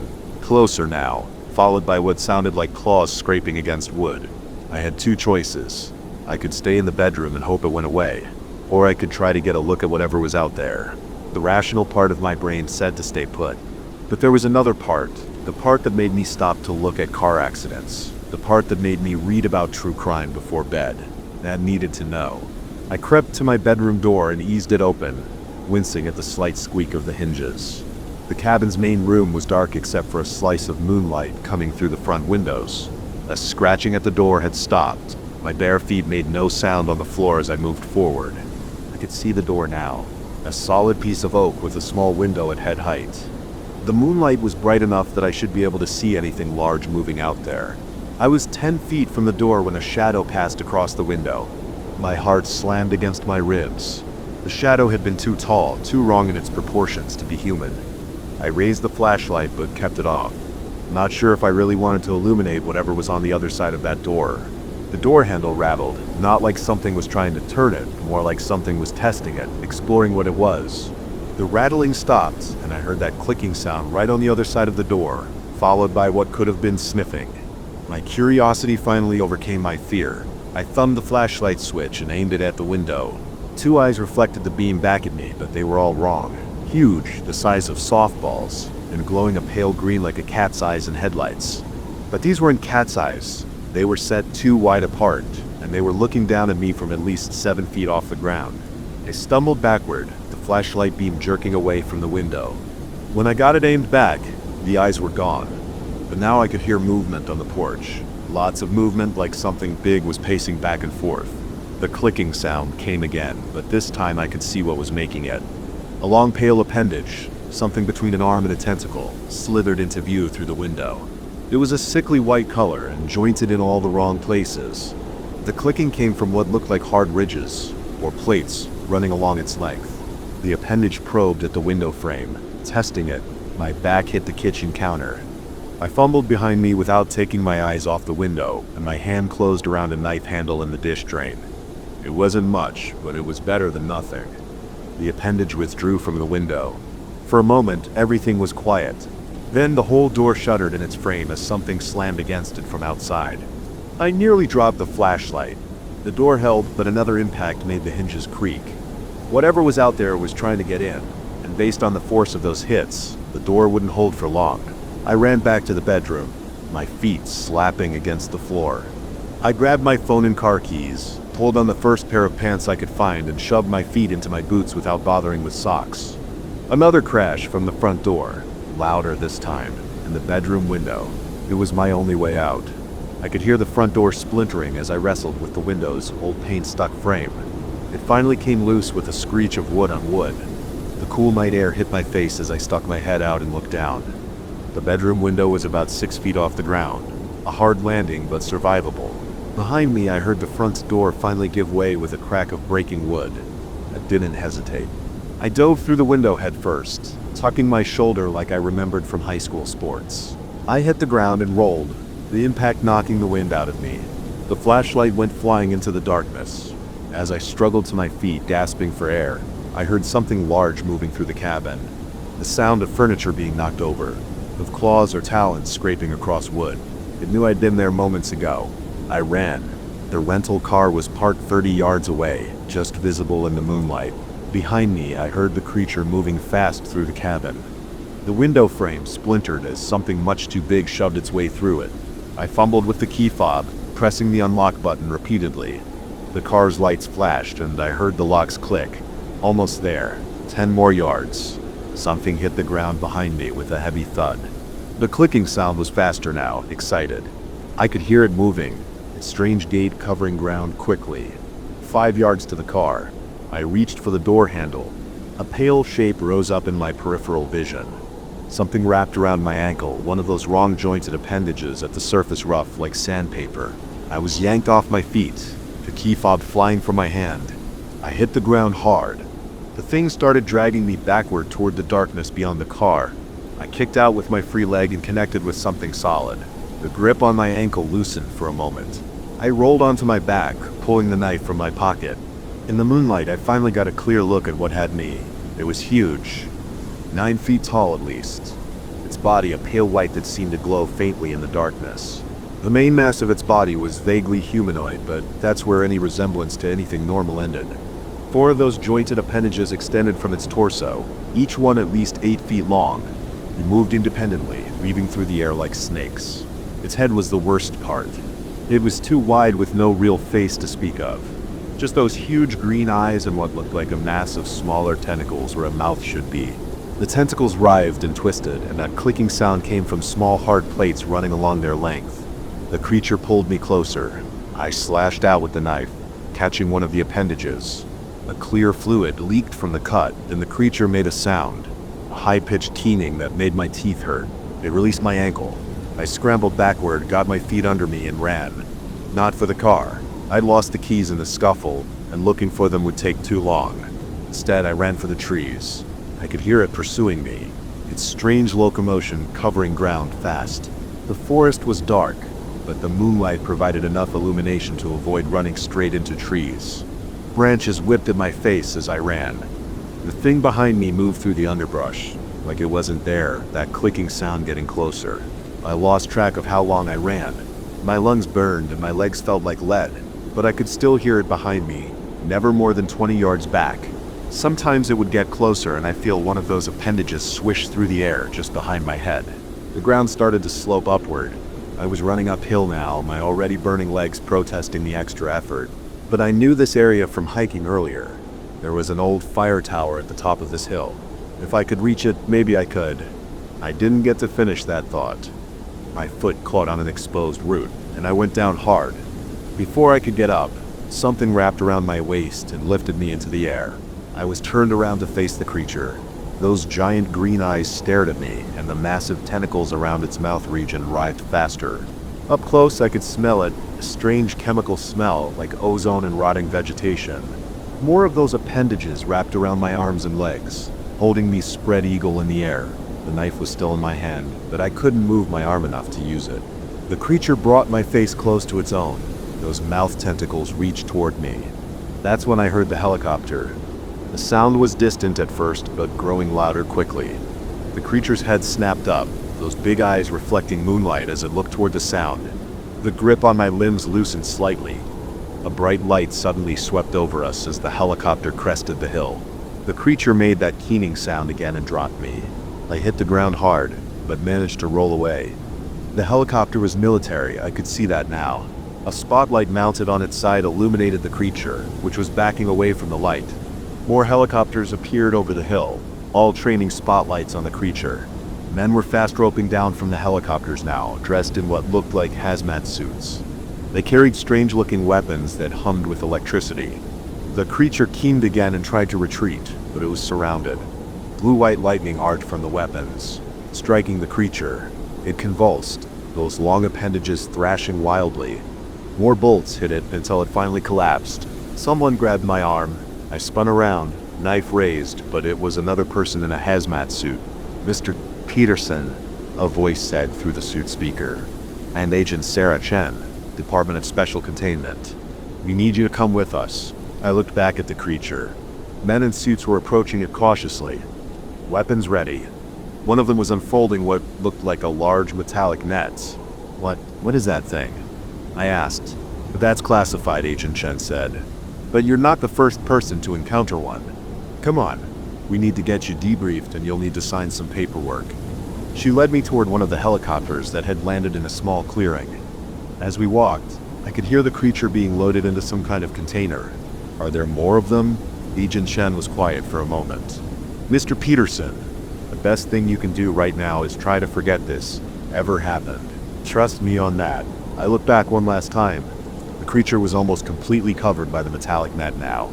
One of those long, pale appendages twitched once, then went still. The helicopter lifted off a few minutes later. Through the window, I could see more helicopters arriving, carrying what looked like large pieces of equipment. Agent Chen handed me a thick stack of papers and a pen. "Start with the non-disclosure agreement," she said. "And Mr. Peterson, welcome to a much bigger world than you knew existed." I started signing papers as the helicopter turned south, leaving behind my rental cabin and the thing that had been waiting in the darkness. But even as we flew away, I couldn't shake the feeling that there were more of them out there, hiding in remote places, waiting to be found. Or maybe I thought as I signed another form, waiting to find us. I never should have bought this house. That's what I keep telling myself as I sit here in my bedroom, back pressed against the headboard, listening to the heavy footsteps downstairs. They're moving through my kitchen right now. I can tell because the old linoleum floor squeaks in that specific way. The same way it does when I walk across it. But I'm not walking across it. I'm up here gripping my phone, trying to decide if I should call the police. Again, they've already been here twice. Both times they found nothing. No signs of forced entry, no evidence of an intruder, just those damn muddy boot prints that keep appearing every morning. It started 3 weeks ago, right after I closed on the house. I got it for a steal, foreclosure needed work, but the bones were good. That's what my realtor kept saying. The bones are good, Mark. Yeah, the bones might be good, but something else isn't right here. The first morning after I moved in, I found them. Muddy boot prints on the front porch, size 12 or 13 work boots from the treads. They led right up to my front door, then disappeared. At first I thought maybe it was the previous owner coming back to check on the place out of habit. But when I asked around, I learned he died 6 months ago, a heart attack in the upstairs bathroom. I cleaned the prints off the porch that morning. The mud was thick, reddish brown, like clay, but it hadn't rained in weeks, and the ground around the house was bone dry. I checked the whole property, no matching footprints anywhere else, no source for that particular type of mud. The next morning they were back. Same size, same mud, same pattern leading to the door. I cleaned them again, and again the next day, and the next. For 2 weeks straight, every single morning, those boot prints would appear overnight. I installed security cameras. Nothing showed up on the footage. The prints would just be there in the morning, like they materialized out of thin air. I called the police the first time after reviewing that footage. They came out, took a report, found nothing, and called again 3 days later. Same results. The neighbors haven't seen anything unusual. Mrs. Rodriguez next door has one of those Ring doorbells. Nothing on her footage either. I even put down flour on the porch one night, thinking I'd catch other prints or signs of tampering. In the morning, the boot prints were there in the flour, but they hadn't disturbed the rest of it. Like someone just stepped down from above. I started sleeping badly. Every little noise would jerk me awake. I'd lie there in the dark, straining to hear anything out of place. But there was never anything definitive, just the normal settling sounds of an old house. At least that's what I told myself, until tonight. I went to bed around 11, same as usual, checked all the doors and windows. Locked up tight. Security system armed, cameras running. I just started to drift off when I heard it. A distinct footstep on the front porch, that hollow wooden sound of a boot on old boards. My eyes snapped open. I lay perfectly still, barely breathing, listening. Another step, then another. They crossed the porch slowly, deliberately. When they reached the door, I heard something that made my skin crawl. The sound of a key turning in the lock, but that was impossible. I'd had all the locks changed when I moved in. I had the only keys. The door opened. The hinges didn't even creak. They never do. I'd oiled them myself last weekend. The footsteps entered my house. That's when I grabbed my phone and retreated to my bedroom. I wanted to run to get out of the house, but the footsteps were in the foyer between me and the front door. The back door was downstairs too. I was trapped up here. They're in the living room now. The footsteps are slow, methodical, like they're searching for something or someone. My phone shows no signal. Of course it doesn't. It never has good reception in this house. One of the many quirks I was planning to fix. The footsteps are moving to the stairs. The first step creaks. It always does. Another thing on my to-do list. Second step, third. They're coming up. I press myself harder against the headboard. My heart is pounding so hard that I can feel it in my throat. Fourth step, fifth. The footsteps reach the landing. They pause. I'm holding my breath. In the darkness, I can see a shadow pass across the crack under my door. The handle starts to turn. The door opens. Nothing, just empty darkness in the hallway. But the footsteps, I hear them in my room now, on my hardwood floors, getting closer to my bed. The weight of something heavy sits on the edge of my mattress. I feel the springs compress. I squeeze my eyes shut. This isn't real. It can't be real. You bought my house. The voice is deep and gravelly, like someone who smoked 2 packs a day for 40 years. I force my eyes open. There's no one there, but the weight on my mattress remains. Yeah, your house. My voice comes out as a whisper. Lived here 43 years. Died here too, upstairs bathroom. Heart gave out while I was fixing the leaky shower head. The voice comes from the empty space at the foot of my bed. Still needs fixing, by the way. My mind races to the disclosure documents. The previous owner, Harold Mitchell, died in the house 6 months ago. His kids sold it to the bank. The bank sold it to me. Mr. Mitchell? Call me Harry. Everyone did. Why are you here? This is my house. The weight shifts on the mattress. Spend my whole life fixing it up. Never quite finished. Always something else to do. But you're dead? Yeah, doesn't mean I'm done here though. I swallow hard, my throat is dry. The boot prints. Had to check on the place. Make sure you're taking care of it. Another shift in the mattress. You've been doing okay. Oiled those hinges. Nice. But that shower head's still dripping. Furnace filter needs changing too. This is insane. I'm talking to an empty room. Maybe I'm dreaming. Maybe I've finally cracked under the stress. Not dreaming, son. Not crazy either. Just having a conversation with the previous owner. The voice moves closer. Look, I'm not here to scare you. Well, not anymore. Had my fun with the boots. They'll admit, but really I just want to make sure my house is in good hands. So you're not going to hurt me? A snort. What for? You seem like a decent guy, taking care of the place, making improvements. That's all I ever wanted, someone to love this old house like I did. The weight lifts from my mattress. Footsteps move toward my door. He'll stop with the boot prints. Was getting tired of that anyway. But I'll be around, keeping an eye on things. The footsteps pause at the doorway. Oh, and check that furnace filter tomorrow. Trust me on that one. The footsteps move down the hallway, down the stairs, through the living room, and out the front door. Then silence. I sit there for hours, waiting for sunrise. When the first light finally creeps through my window, I force myself to get up. My legs are shaky, but I make myself walk downstairs. There are boot prints on my floor. Big ones, size 12 or 13, made of reddish-brown mud. They lead from my front door, through the house, up the stairs, into my room, and back out again. I follow them to my basement door. Something compels me to go down and check the furnace. The filter is black with dust, completely clogged. I change it right then and there. When I come back upstairs, the boot prints are gone. Every last one of them. That was 2 months ago. I haven't seen any more boot prints since then. But sometimes when I'm working on the house, I hear a grunt of approval or a muttered suggestion about what tool would work better. Once when I was about to cut a pipe without turning off the water main, a gruff voice said, "What would do that if I were you?" I've stopped being afraid. Now, when I hear those heavy footsteps at night, I just smile and say, "Evening, Harry." Sometimes he answers, sometimes he doesn't, but I know he's watching, making sure his house is in good hands. I check the furnace filter regularly now. Haven't gotten around to fixing that shower head yet, but I will. After all, I've got a very persistent previous owner making sure I keep up with the maintenance. You might think I'm crazy. Maybe I am. But here's the thing. I've never felt safer in a house. How many people can say they have a ghost as their home inspector? Oh, and if you're wondering about those security cameras I installed, they're still running. Still don't show anything. But every once in a while, when I review the footage, I catch a weird static flicker.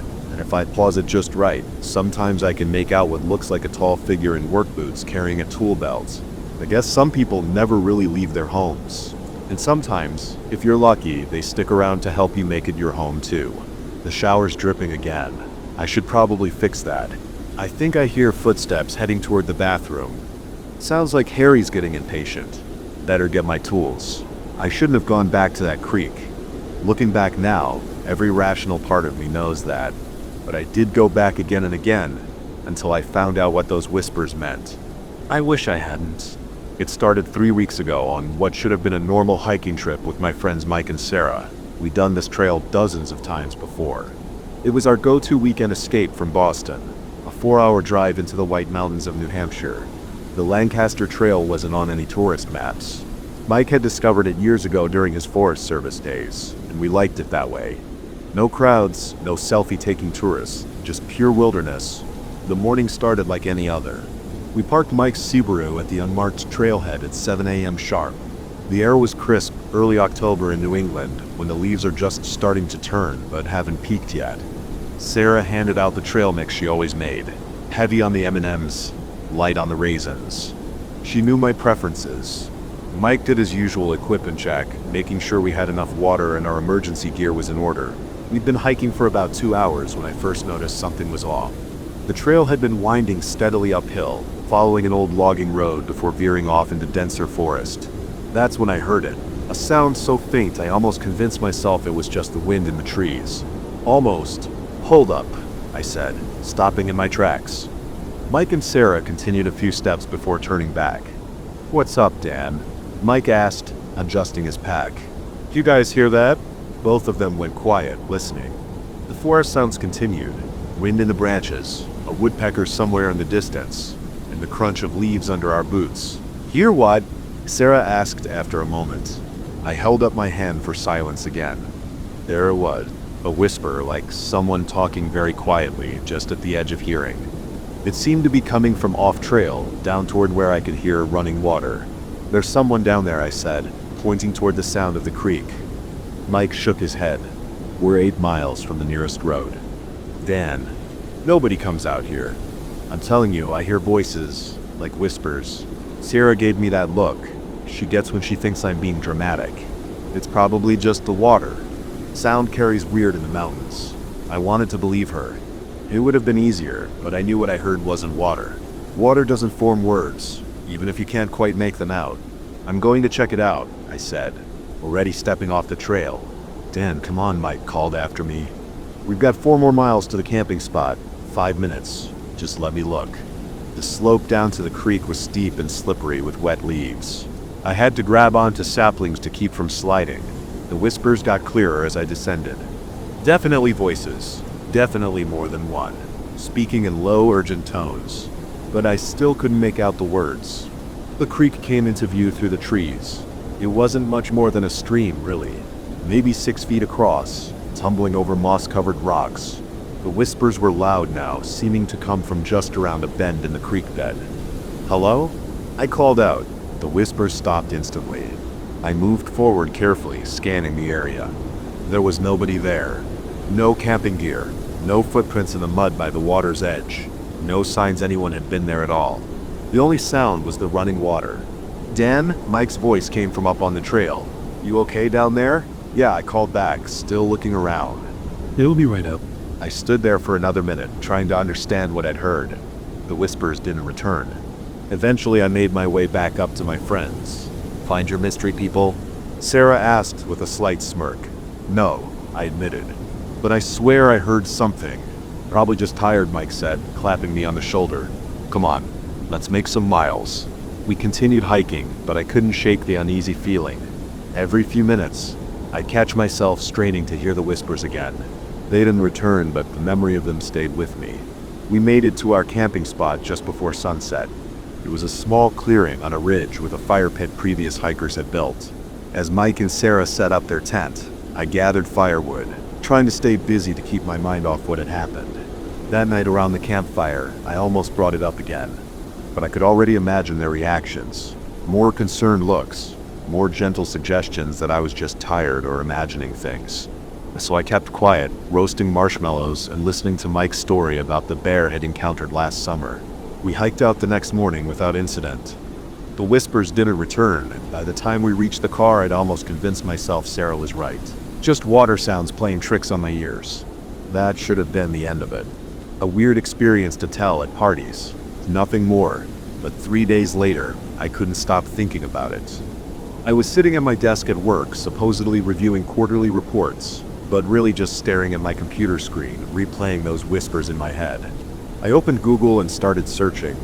At first, I just looked up the general area, Lancaster Trail, White Mountains, hiking reports. Nothing unusual came up. Then I tried adding terms like strange sounds and whispers. Still nothing. I was about to give up when I found an old forum post from 2012. Someone hiking in the same area had reported hearing voices in the woods near a stream. The post didn't have many details, but it was enough to make my skin crawl. That night, I dug deeper. I found local newspaper archives going back to the 1950s. Most of it was usual small-town news, county fairs, town meetings, lost dogs.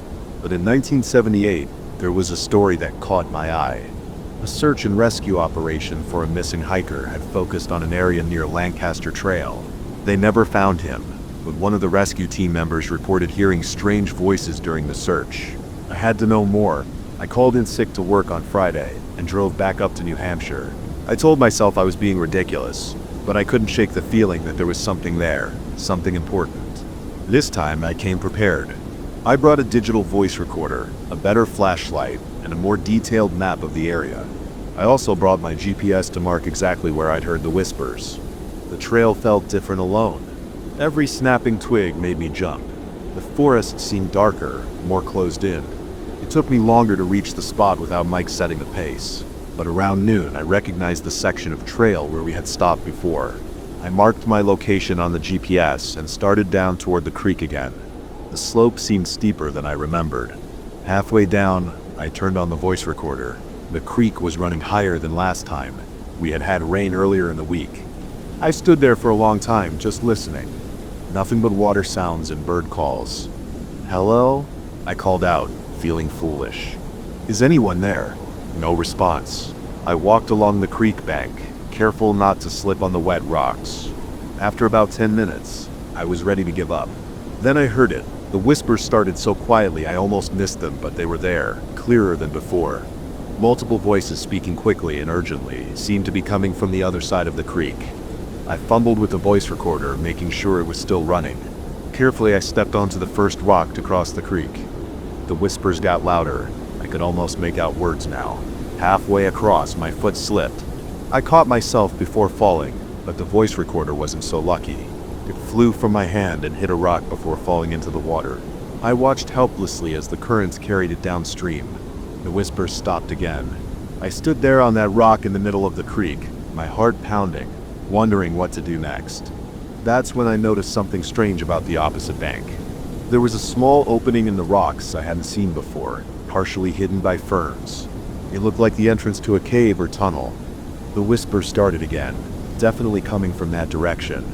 I knew I should leave. Everything I'd learned about wilderness safety told me not to enter unknown caves alone, but I'd come too far to turn back now. I finished crossing the creek and approached the opening. It was larger than it had looked from the creek, about 4 feet high and 3 feet wide. The whispers were clearer now, but I still couldn't make out the words. They seemed to be coming from deep inside.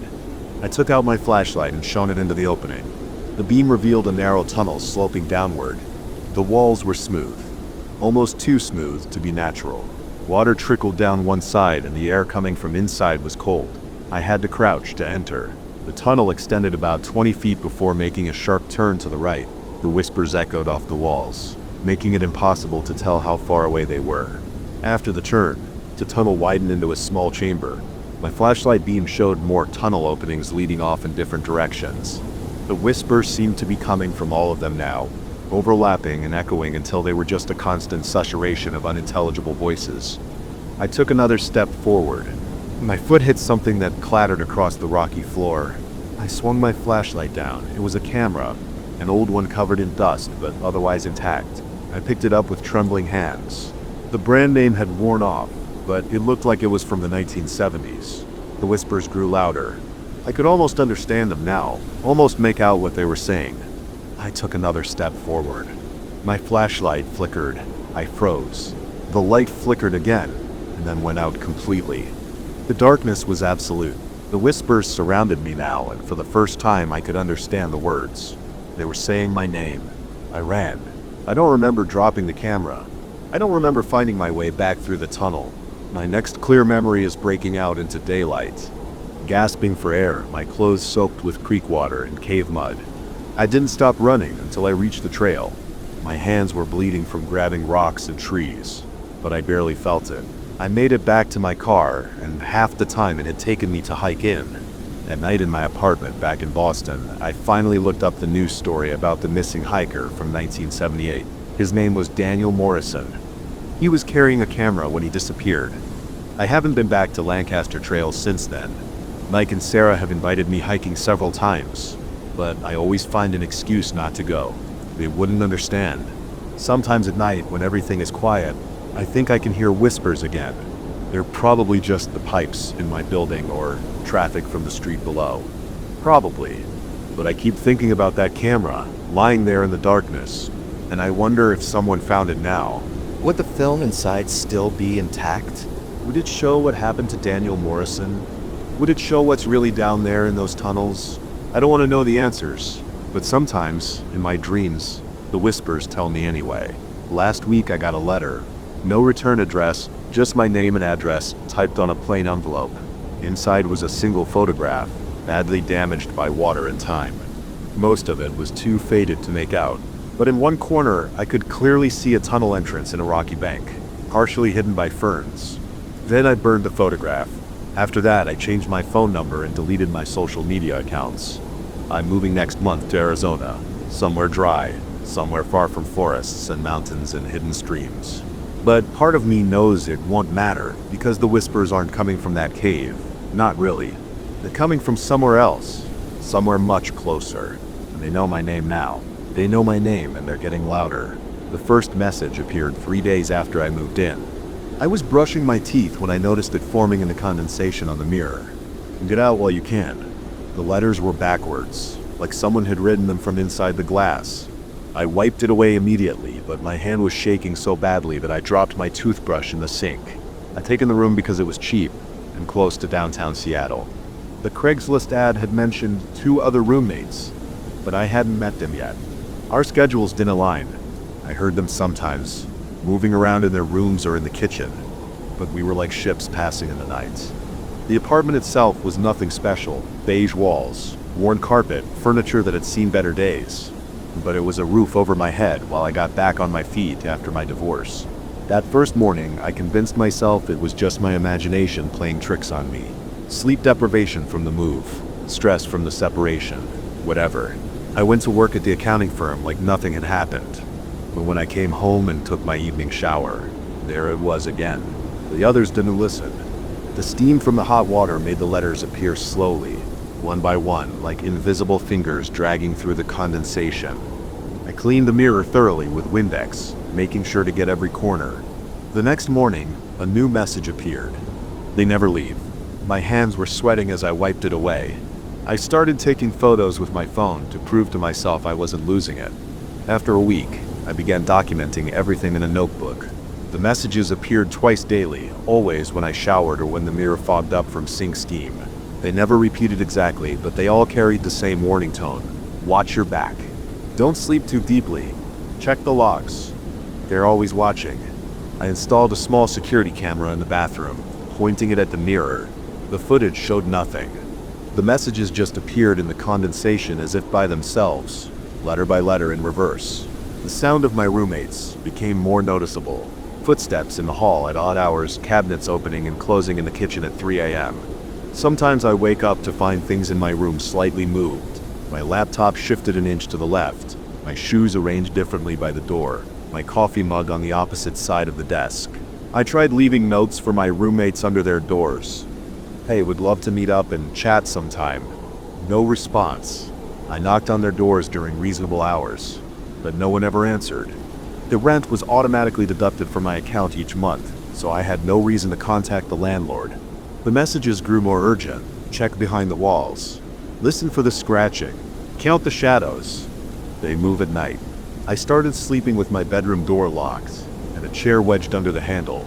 I bought a high-powered flashlight and kept it by my bed. During the day, I'd press my ear against the walls, trying to hear what was happening in the other rooms. Sometimes I caught fragments of conversations, but they were too muffled to make out the words. One night I woke up to use the bathroom and found all the kitchen cabinets standing open, every single one. The refrigerator door was also open, casting a pale light across the linoleum. I knew I hadn't left them that way. I barely cooked, just heating up microwave meals and making coffee. I started taking pictures of everything before I left for work and comparing them when I got home. Small things were always different. The angle of the couch cushions, the position of magazines on the coffee table, the arrangement of dishes in the drain rack. Nothing major, nothing I could definitively prove wasn't just my own forgetfulness, but enough to keep me constantly on edge. The messages continued. They're getting closer. Don't turn your back. Watch the corners. Time is running out. I tried to record the sounds at night. My phone picked up footsteps, whispers, and the sound of furniture being dragged across carpet. But when I checked the apartment in the morning, nothing was out of place. At least, not obviously. I started spending more time at work, coming home as late as possible and leaving early in the morning. My coworkers noticed the changes in me, the dark circles under my eyes, my jumpiness, how I'd zone out during meetings. My boss suggested I take some time off to rest. I couldn't tell him that my apartment was the last place I wanted to be. 2 months in, I was sitting on my bed one night, trying to read a book, but really just listening to the sounds of the apartment, when I heard something new, a scratching noise coming from inside the wall behind my headboard. Not mice. The sound was too deliberate, too rhythmic, like someone dragging their fingernails across the drywall in a pattern. I pressed my ear against the wall. The scratching stopped immediately. Then I heard what sounded like breathing, slow, raspy inhales and exhales just on the other side of the wall. I jerked away so fast I knocked my lamp off the nightstand. The next morning's message was different. They know you heard. I started researching the apartment building's history. It was built in the 1970s, nothing remarkable. No reported deaths, no mysterious disappearances. Nothing that would explain what was happening. I tried to find previous tenants online but came up empty. The messages grew more specific. Check the air vents. What's behind the mirror? Count your steps at night. They used the pipes. I unscrewed the air vent cover in my room and showed the flashlight inside. The beam revealed nothing but dust and cobwebs, but I swore I could hear movement further down the shaft, a sliding, shuffling sound that stopped as soon as I noticed it. The mirror became an obsession. I examined it from every angle, looking for hidden mechanisms or signs of tampering. It was a normal bathroom mirror mounted flush against the wall, but when I tapped it, the sound was hollow, like there was space behind it. One evening, I decided to remove the mirror entirely. I waited until I heard no movement in the apartment, then grabbed my tools. The mirror was heavier than I expected, and it took some effort to work it free from the wall. Behind it was a rectangular opening about 2 feet wide and 3 feet high. Space beyond was dark, but my flashlight beam revealed a narrow passage that seemed to extend further than it should have, given the building's layout. The walls of the passage were covered in writing, thousands of backwards letters scratched into the surface, overlapping and intertwining. Some looked fresh, while others were old enough to have gathered dust. I heard movement in the passage, a quick scuttling sound like something retreating deeper into darkness. My flashlight beam caught nothing but shadow. My hands shaking, I quickly remounted the mirror.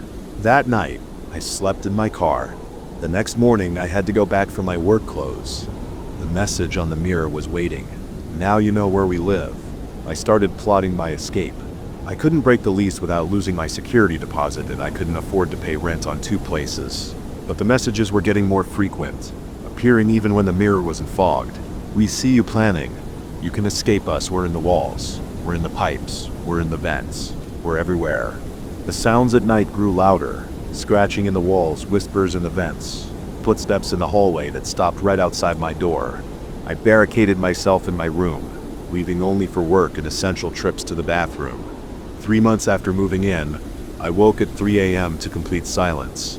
The usual ambient sounds of the apartment, the hum of the refrigerator, the whir of the heating system, the creaks and groans of the building were gone. The silence was absolute, pressing against my eardrums like a physical force. I lay perfectly still, barely breathing, straining to hear something, anything. Then I heard it, a soft scratching sound coming from the other side of my bedroom door. Not at the bottom where a mouse might scrabble, but at eye level, as if someone or something was writing on the wood. I turned on my flashlight and aimed it at the door. In the beam, I could see letters appearing on the surface carved into the wood from the outside, appearing stroke by stroke in real time. We want to meet you. I didn't sleep the rest of the night. When morning came, I went straight to work and started searching for a new apartment during my lunch break. I found a studio across town that I could move into immediately if I paid 2 months' rent up front. It would drain my savings, but I didn't care. I went back to the apartment that evening with empty boxes, planning to pack as quickly as possible. The message on the mirror was longer than usual. You can leave, but well follow. We always follow as the others. As I was throwing clothes into boxes, I heard a door open somewhere in the apartment. Then another. Footsteps in the hallway, multiple sets, approaching from both directions. I grabbed my pre-packed emergency bag and yanked open my bedroom window. The fire escape was right there, just as I'd planned. I climbed out just as my bedroom door began to open. I didn't look back. I ran down the fire escape, metal clanging under my feet, and didn't stop running until I reached my car. As I pulled away from the curb, I glanced in my rearview mirror. My bedroom window was dark, but I swore I could see faces pressed against the glass. Faces that weren't quite right. Faces that seemed to be made of shadow and fog. I stayed in a hotel that night and hired movers the next day to get my remaining belongings. They reported nothing unusual about the apartments. My roommate's doors were closed, as always. I moved into the studio apartment and tried to put the experience behind me. For a week, everything was normal. Then, one morning, I was brushing my teeth when I noticed condensation forming on my new bathroom mirror. Letters began to appear backward, as always. Welcome home. I immediately called my landlord and asked about the previous tenants. He sounded confused. The apartment had been empty for 6 months before I moved in. No one would rent it because of the strange noises in the walls. That night, I heard the first scratch from inside the heating vents. I broke my lease the next day and moved in with a friend in Portland. I sleep on his couch and contribute to rent, but I don't care. At least here, the mirrors stay clear and the walls don't whisper. Sometimes though, when I'm alone in the bathroom, I find myself staring at the mirror waiting for words to appear. And sometimes, just sometimes, I think I see letters starting to form in the steam, but I always wipe them away before I can read what they say. I don't want to know if they followed me here. I don't want to know what they want, and most of all, I don't want to know what happened to my old roommates. The ones whose doors were always closed. The ones I never saw. The ones who might not have been there at all. Some questions are better left unanswered. Some mysteries should stay buried in the walls behind the mirrors and the spaces we pretend don't exist. But every now and then, when I hear an unexpected sound in the night or catch a movement in my peripheral vision, I remember those backwards letters forming in the steam. They always follow, and I wonder how far I'll have to run before they stop. The first thing I noticed when I took over my father's furniture company wasn't the outdated accounting software or the stack of unpaid invoices on his desk or even the ancient coffee maker that probably hadn't been cleaned since the Reagan administration. It was the heavy padlock on that storage unit door in the basement, its brass surface dulled by decades of dust. I found the key buried in the bottom drawer of Dad's desk, underneath warranties for equipment we didn't even own anymore. The metal was cold against my palm as I stood in front of that door, listening to water drip somewhere in the darkness of the basement. The lock clicked open with a sound that echoed off the concrete walls. The storage unit smelled like old wood and mothballs. I pulled the chain for the single bulb hanging from the ceiling, and yellow light spilled across what looked like my grandmother's entire estate sale collection. Antique furniture was crammed into every corner. Victorian chairs with cracked leather upholstery, end tables with water rings on their surfaces. Massive wardrobe that barely fit through the door, but it was the dolls that caught my eye. Dozens of them were arranged on shelves that lined the walls. Porcelain faces with painted-on smiles and glass eyes that reflected the dim light. I recognized some of them from my grandmother's house. She'd been a collector, always dragging home new finds from estate sales and antique shops. Dad had inherited everything when she passed away 5 years ago. I guess he couldn't bring himself to sell any of it. I was checking the condition of a queen-size chair and its matching chair when I heard it, a soft scraping sound like something being dragged across wood. I turned around. Nothing seemed different, but I could have sworn one of the dolls on the middle shelf had been facing the opposite direction. I blamed it on the bad lighting in my exhausted brain. I'd been working 16-hour days trying to get the company's finances in order since Dad's stroke 3 weeks ago. The doctor said he'd recover, but the business couldn't wait. Someone had to take charge. I locked up the storage unit and went back to my office. That night I dreamed about glass eyes watching me in the dark. The next morning I found the chair I'd been examining pushed into the center of the storage room. I distinctly remembered leaving it against the wall. My first thought was that one of the employees must have come down here, but the padlock had been secure when I arrived. I approached the chair slowly. The leather was cracked and peeling, showing the yellow padding underneath. As I reached out to touch it, I heard that scraping sound again. Louder this time, coming from behind me. I spun around. One of the dolls had fallen face down on the shelf. I picked it up, noting its weight and the intricate lace detail on its dress. When I set it upright, I noticed something odd. There was dust on the shelf everywhere except for a long streak leading to where I'd found the doll. My phone rang, making me jump. It was our biggest client threatening to pull their account. I spent the rest of the day in damage control mode, but I couldn't shake the feeling that something wasn't right in that basement. That night I stayed late at the office, going through old contracts. Around midnight I heard footsteps in the hallway. "Hello?" I called out. No response. The security system was armed. Nobody else should have been in the building. I grabbed my phone's flashlight and walked down the hall. Empty. But as I passed the basement door, I heard that scraping sound again, clearer than ever. It was followed by a soft thump. My hand shook as I unlocked the basement door. The storage unit was still secured, but now I could hear movement inside, like something being slowly dragged across the floor. I stood there for what felt like hours, key in hand, trying to convince myself there had to be a rational explanation. Maybe rats had gotten in somehow. Maybe the old building was just settling. The scraping stopped. Then I heard something that made my blood run cold. The sound of porcelain fingers tapping against wood. I unlocked the padlock. The chain clinked as I pulled it free. Heart pounding. I opened the door. The chair had moved again, now positioned directly in front of the entrance. Sitting in it was one of the larger dolls, a Victorian-style figure in a blue dress that I definitely remembered seeing on the top shelf earlier. Its head was tilted slightly to one side, glass eyes reflecting the beam of my flashlight. I backed away slowly, but before I could reach the door, I heard movement behind me. I turned to see another doll actually walking, across a shelf on unsteady porcelain legs. Its tiny boots made clicking sounds against the wood. More movement caught my eye. All around the room, dolls were beginning to stir. Small heads turned. Jointed arms began to reach out. I ran. I slammed the door shut and fumbled with the padlock. My hands shaking so badly I could barely work the key. From inside, I heard the scraping sound getting louder, accompanied by the click of dozens of tiny feet on the floor. The lock finally caught. I stumbled backward, breathing hard. Something hit the other side of the door with a solid thunk, then another impact and another. I made it up the stairs somehow and didn't stop running until I reached my car. I spent the rest of the night in a hotel, telling myself I was having some kind of breakdown from stress and exhaustion. Things like this didn't happen in real life. They couldn't. But when I arrived at work the next morning, I found the storage unit door standing wide open. The padlock lay on the floor, still locked. Its hasp somehow twisted to completely off its mounting. Inside, every single piece of furniture had been arranged in a perfect circle around that chair, and every single doll was sitting exactly where it had been 2 days ago, posed primely on their shelves with painted-on smiles and glass eyes that seemed to follow my movement. I spent that morning researching the building's history, looking for anything that might explain what was happening. The company had been in the family for 3 generations, operating out of the same converted warehouse since my grandfather's time. Before that, the record showed it had been a furniture factory in the early 1900s. Nothing unusual stood out. Then I found an old newspaper article about a fire in 1912. The factory had burned, killing several workers. According to the article, they'd been trapped in the basement storage area.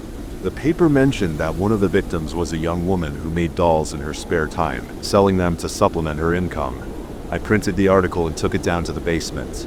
My hands were steady this time as I unlocked the storage unit. The furniture was still arranged in that perfect circle. I walked to the center and sat down in the chair. "I know you're here," I said out loud, feeling slightly ridiculous. "I know what happened to you. I'm sorry." Nothing moved. The only sound was my own breathing and that eternal drip of water somewhere in the darkness. Then I heard it, that familiar scraping sound. One of the dolls on the middle shelf turned its head to look at me. Then another, and another. Soon every glass eye in the room was fixed on my face. The largest doll, the one in the blue dress, stood up. Its porcelain feet clicked against the wood as it walked to the edge of the shelf. It stopped there, looking down at me. "This was your place," I said. "You worked here. You made dolls here."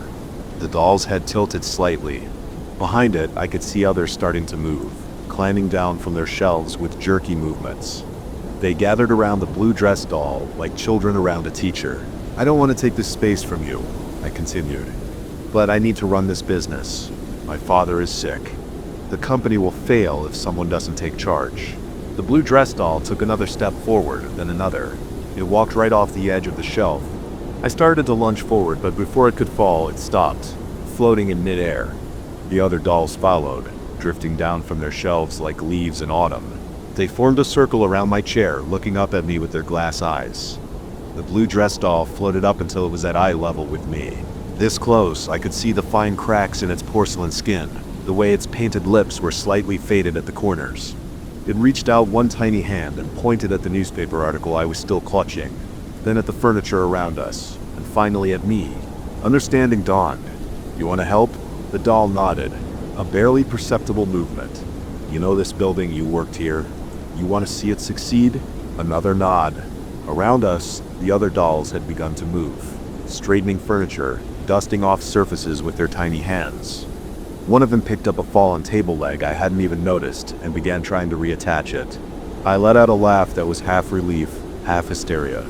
Okay, we can work something out. You can stay here, this can still be your space. Just maybe we can figure out a way to do this. It doesn't involve giving me a heart attack. The blue dress doll's painted lips seemed to curve up slightly at the corners. It extended its hand again, this time palm up like it was offering to shake on our deal. I reached out with one finger. It wrapped its tiny porcelain hand around it. Its touch was cold, but not unpleasant. That was 6 months ago. The company is doing better now. I've modernized most of our systems, brought in new clients, and even hired some additional staff. But I've kept the basement storage unit exactly as it was, though I did install better lighting and bring in some tools and materials for repairs. Every morning when I arrive, I unlock the basement door and say good morning to my unusual colleagues. I never move when anyone else is around, but sometimes I'll come down to find a piece of furniture perfectly restored overnight, or discover that they've reorganized the storage space in a way that makes more sense. The blue dress doll, which I call Sarah now, after the name I found in that old newspaper article, seems to have appointed herself as my assistant manager. She has excellent taste in furniture and an eye for detail that comes from decades of watching this business operate. Dad's recovering slowly. I haven't told him about our new helpers yet. I'm not sure how to explain that his mother's doll collection has become an integral part of our restoration department. But the other day when he visited the workshop, he commented on how good everything looked. Just like the old days, he said, smiling as if there's still real pride in the craftsmanship. I caught a glimpse of movement from the basement door, just a flash of a blue dress disappearing into the shadows. I could have sworn I heard the faintest sound of porcelain hands clapping. Sometimes late at night when I'm working late, I'll hear music drifting up from the basement, the tinkling notes of an old music box playing a melody I don't recognize. I'll go down to find the dolls having what looks like a party, dancing in circles around that old chair. They always invite me to join them, though I mostly just watch. It's still a bit unsettling, if I'm honest, but there's something oddly comforting about it too. I've learned to accept that some things in life don't need rational explanations. Sometimes you just need to trust that the past has its own way of taking care of the present.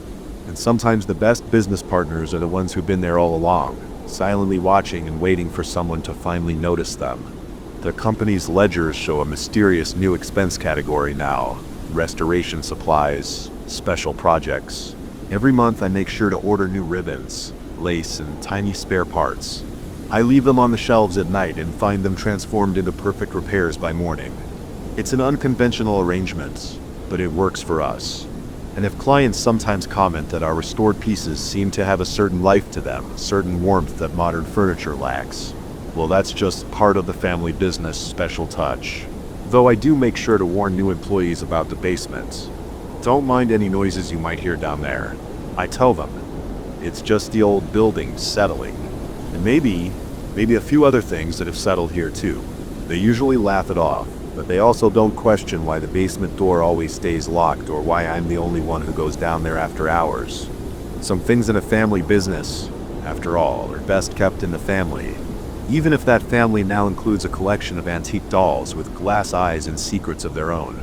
The first bang made me jump in my chair. It was 11:42 p.m. and I was alone in the converted factory building trying to finish the quarterly reports.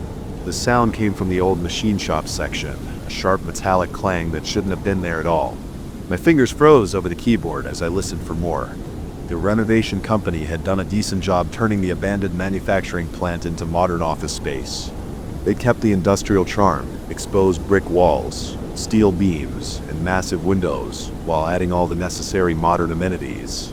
But they'd left the old machine shop area mostly untouched. It sat empty behind a glass partition wall, full of shadows and silent machinery, waiting for phase 2 of the renovation that never came due to budget cuts. Another clang echoed through the building, followed by a scraping sound. My heart rate picked up. I minimized the spreadsheet on my screen and checked the security system status on my second monitor. All doors showed locked. No motion sensors had been triggered. The building was secure. I grabbed my phone and turned on the flashlight. The overhead lights in my section cast a warm glow over the rows of empty desks. But beyond the glass partition, the machine shop was dark, except for the dim emergency lights required by code. As I stood up, my chair squeaked against the floor. The sound seemed too loud in the quiet building. A scraping noise came again, closer this time. My palms started to sweat. I wiped my right hand on my pants and gripped the phone tighter. The rational part of my brain said it was probably just the old building settling or maybe mice in the walls. But another part of me remembered all the stories the previous tenants had told about strange sounds and movements in the shadows after hours. I walked slowly toward the glass partition, my dress shoes clicking against the polished concrete floor. The machine shop lay before me, a forest of silent industrial equipment covered in dust cloths. Drill presses, lathes, and mechanical arms stood like sleeping giants in the gloom. The emergency lights cast a faint red glow that didn't reach the dark corners. My phone's flashlight beam cut through the darkness. As I scanned the room, nothing moved, but as I swept the light back and forth, I caught glimpses of shifting shadows between the machines. They seemed to flicker and dance just at the edge of the light, always disappearing when I tried to focus on them directly. The smart thing would have been to leave right then, pack up my laptop, and finish the reports from home. But curiosity and stubbornness got the better of me. I had to know what was causing those sounds. I pulled out my key card and swiped it through the reader by the glass door. The lock clicked open. The air in the machine shop felt colder than the office area. My breath came out in small, visible puffs. The smell of old metal and machine oil filled my nostrils. My footsteps echoed off the high ceiling as I moved between the covered shapes. Another metallic sound rang out. A distinct tapping, like someone gently striking a pipe with a wrench, came from the far corner of the room. I turned toward it, my heart pounding in my chest.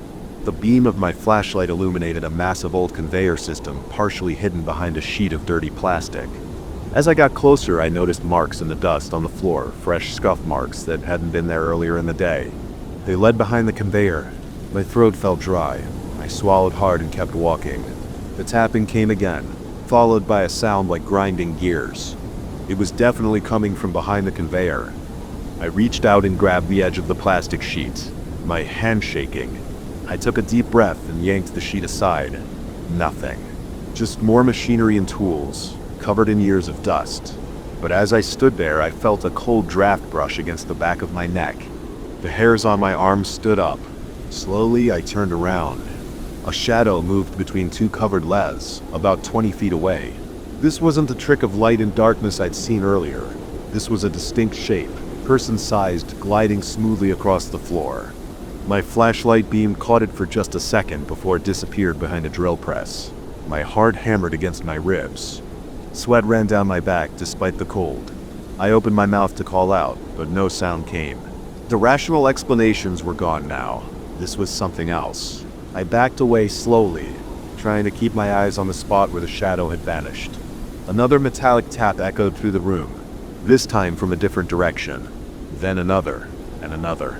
The sounds began to multiply and overlap, clanks, scrapes, and grinding noises coming from all around me. The shadow started moving faster now. I caught glimpses of it darting between machines, always just at the edge of my vision. My flashlight beam couldn't keep up with its movements. The temperature seemed to drop even further. My breath came in quick gasps that fogged in front of my face. I bumped into something hard and cold, one of the lathes. The impact sent a tool clattering to the floor. The sound was like a gunshot in the darkness. The metallic noises stopped abruptly. The shadows froze. For a moment, everything was absolutely still. Then I heard footsteps, heavy boots on concrete, moving slowly and deliberately. They were coming from the direction of the glass partition, between me and the exit. My flashlight beam darted to the sound, but caught only empty space. The footsteps continued, getting closer. My legs felt weak. I pressed my back against the lathe, trying to make myself as small as possible. The beam of my flashlight started to flicker. I shook it, but the light kept fading in and out. The footsteps stopped about 10 feet away. In the dying beam of my flashlight, I saw a dark figure standing motionless between two covered machines. It was roughly human-shaped, but somehow wrong. Too tall, too thin, with proportions that didn't quite make sense. As my light flickered one last time, I thought I saw it start to turn toward me. The flashlight went out completely. The emergency light seemed dimmer than before. I couldn't see the figure anymore, but I could feel it there in the darkness. The air grew so cold it hurt to breathe. A sound came from where the figure had been standing. a low grinding noise like rusted gears trying to turn. It grew louder, mixed with the screech of metal on metal. The shadows started moving again, whirling faster and faster around me. Tools began to rattle on the workbenches. The whole room seemed to vibrate with mechanical energy. My paralysis broke. I pushed off from the lathe and ran. I didn't care about being quiet anymore. I sprinted through the maze of machinery, bouncing off covered shapes and knocking tools to the floor. The glass partition glowed ahead of me like a beacon. The sounds chased me, clanging, scraping, and those heavy footsteps pounding on the concrete. The shadows swept past me on both sides, moving impossibly fast. The cold air burned in my lungs. Something brushed against my shoulder and I jerked away, stumbling but keeping my feet. I slammed into the glass door with my shoulder, fumbling for my keycard. My hands were shaking so badly that I could barely hold it. Behind me, the footsteps got closer. The card reader seemed to take forever to recognize the swipe. Finally, the lock clicked. I yanked the door open and dove through, pulling it shut behind me. The sound stopped instantly. The shadows disappeared. Through the glass, I could see the machine shop lit only by the dim red emergency lights. Nothing moved. The dust cloths covering the machinery hung still and undisturbed. I backed away from the partition, gasping for breath. My shirt was soaked with sweat. As my breathing slowed, I noticed my phone was still clutched in my right hand, dark and dead. I pressed the power button, but nothing happened. The battery had been fully charged when I'd used it as a flashlight. I walked quickly back to my desk, grabbed my laptop and bag, and headed for the exit. I didn't look back at the machine shop.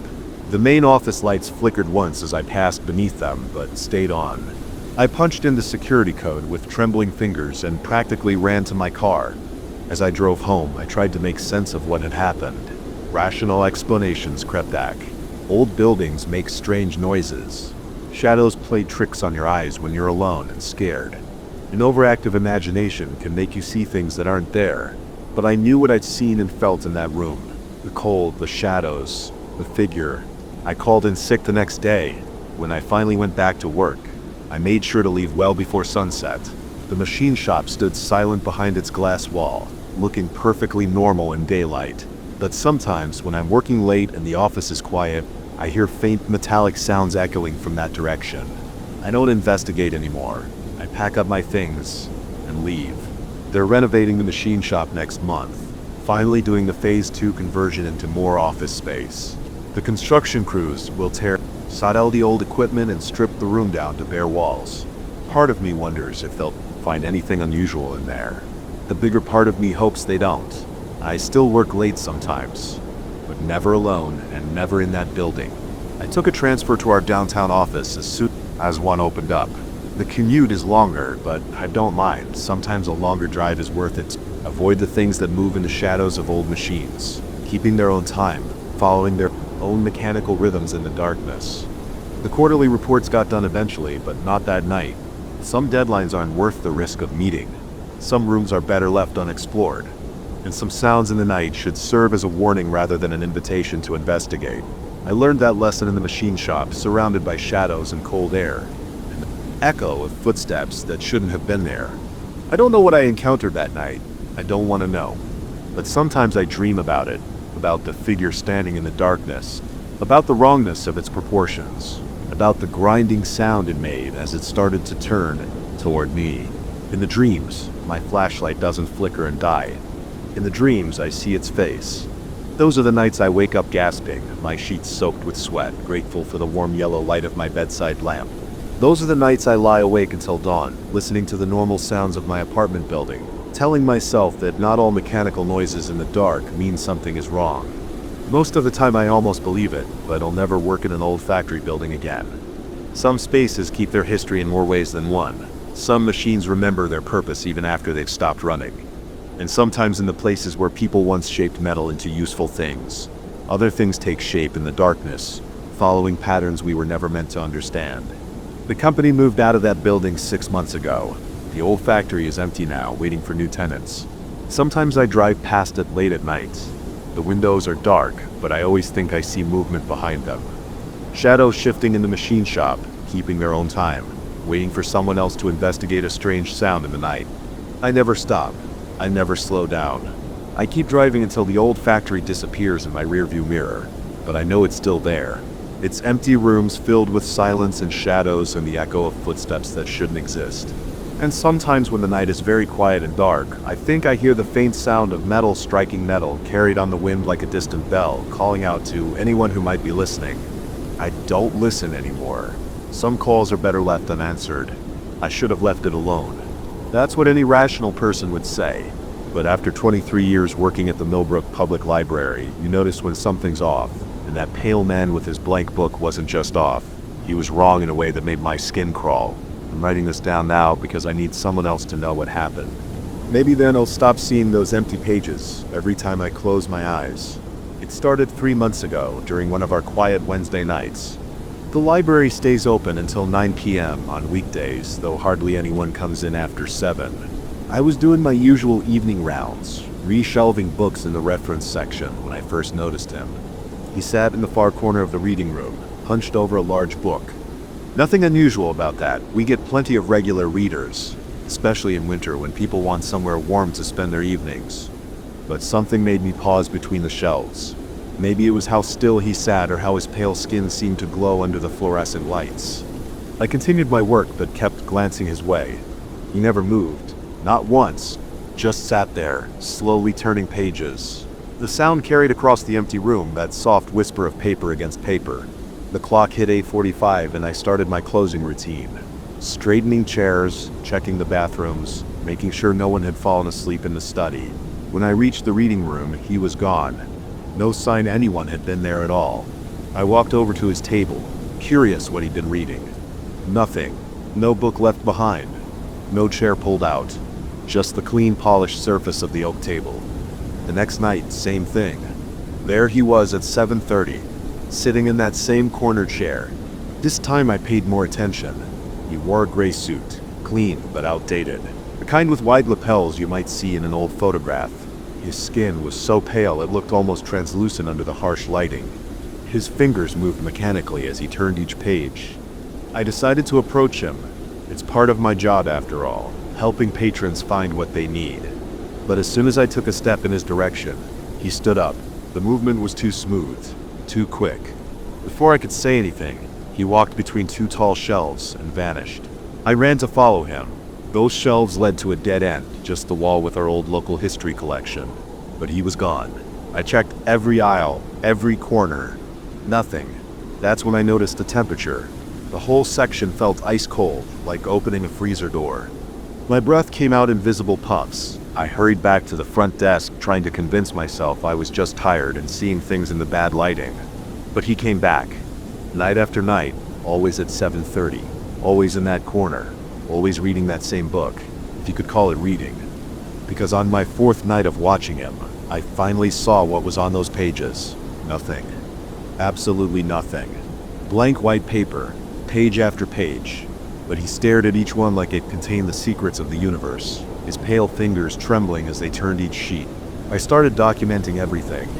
The temperature always dropped when he appeared. The lights would flicker just slightly.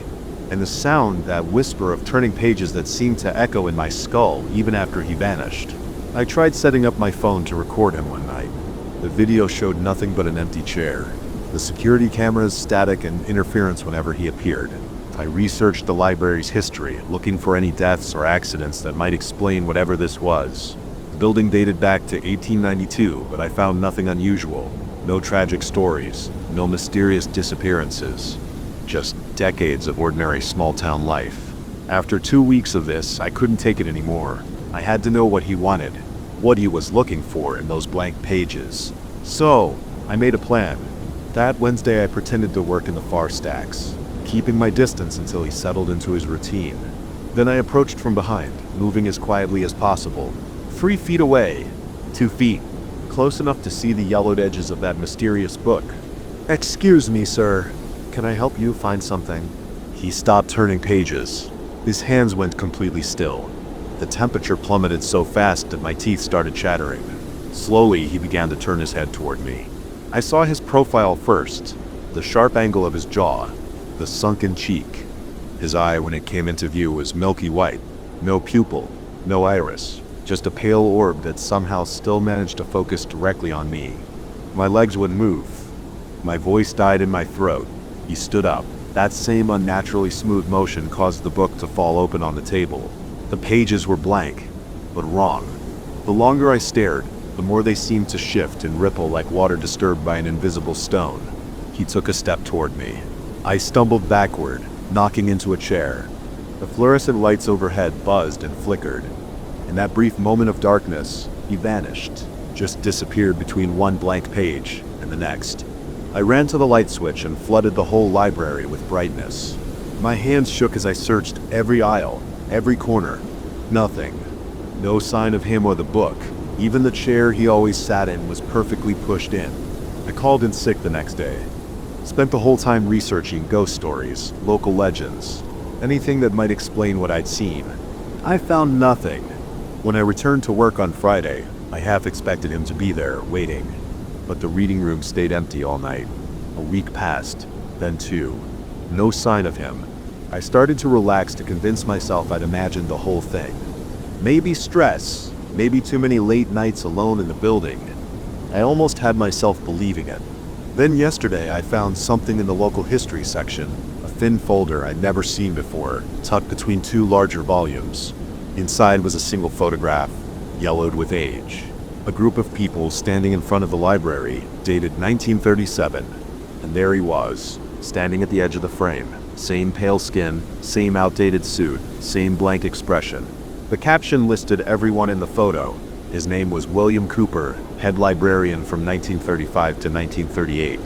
He disappeared one night after closing, leaving nothing behind but an empty desk and a book with no writing inside. I should have left the folder where I found it, should have walked away and never looked back. But I took it home, needed proof that I wasn't going crazy, that someone else had seen him too. The photo sits on my desk now as I write this. Sometimes, out of the corner of my eye, I think I see his figure shift slightly in the frame. And every night since I brought it home, I've dreamed of blank pages turning endlessly in the dark. I'm going back tonight. The library closed an hour ago, but I still have my keys. I need to return the folder before something happens. I don't know what he's looking for in those empty pages, but I know now he's been searching for almost 90 years. Maybe that's all he is. Just a man who lost something important, something written in a book that no longer exists. Or maybe there's more to it. Maybe those blank pages aren't really blank at all if you know how to read them. I keep thinking about his eyes, not just their emptiness, but the desperate way they scanned each page. Like someone searching for a single word in an infinite void of white space. Like someone who knows exactly what they're looking for but can never quite find it. The photo seems different now, darker, his figure less distinct. I need to get it back where it belongs before the sun sets, before 7:30 comes around again.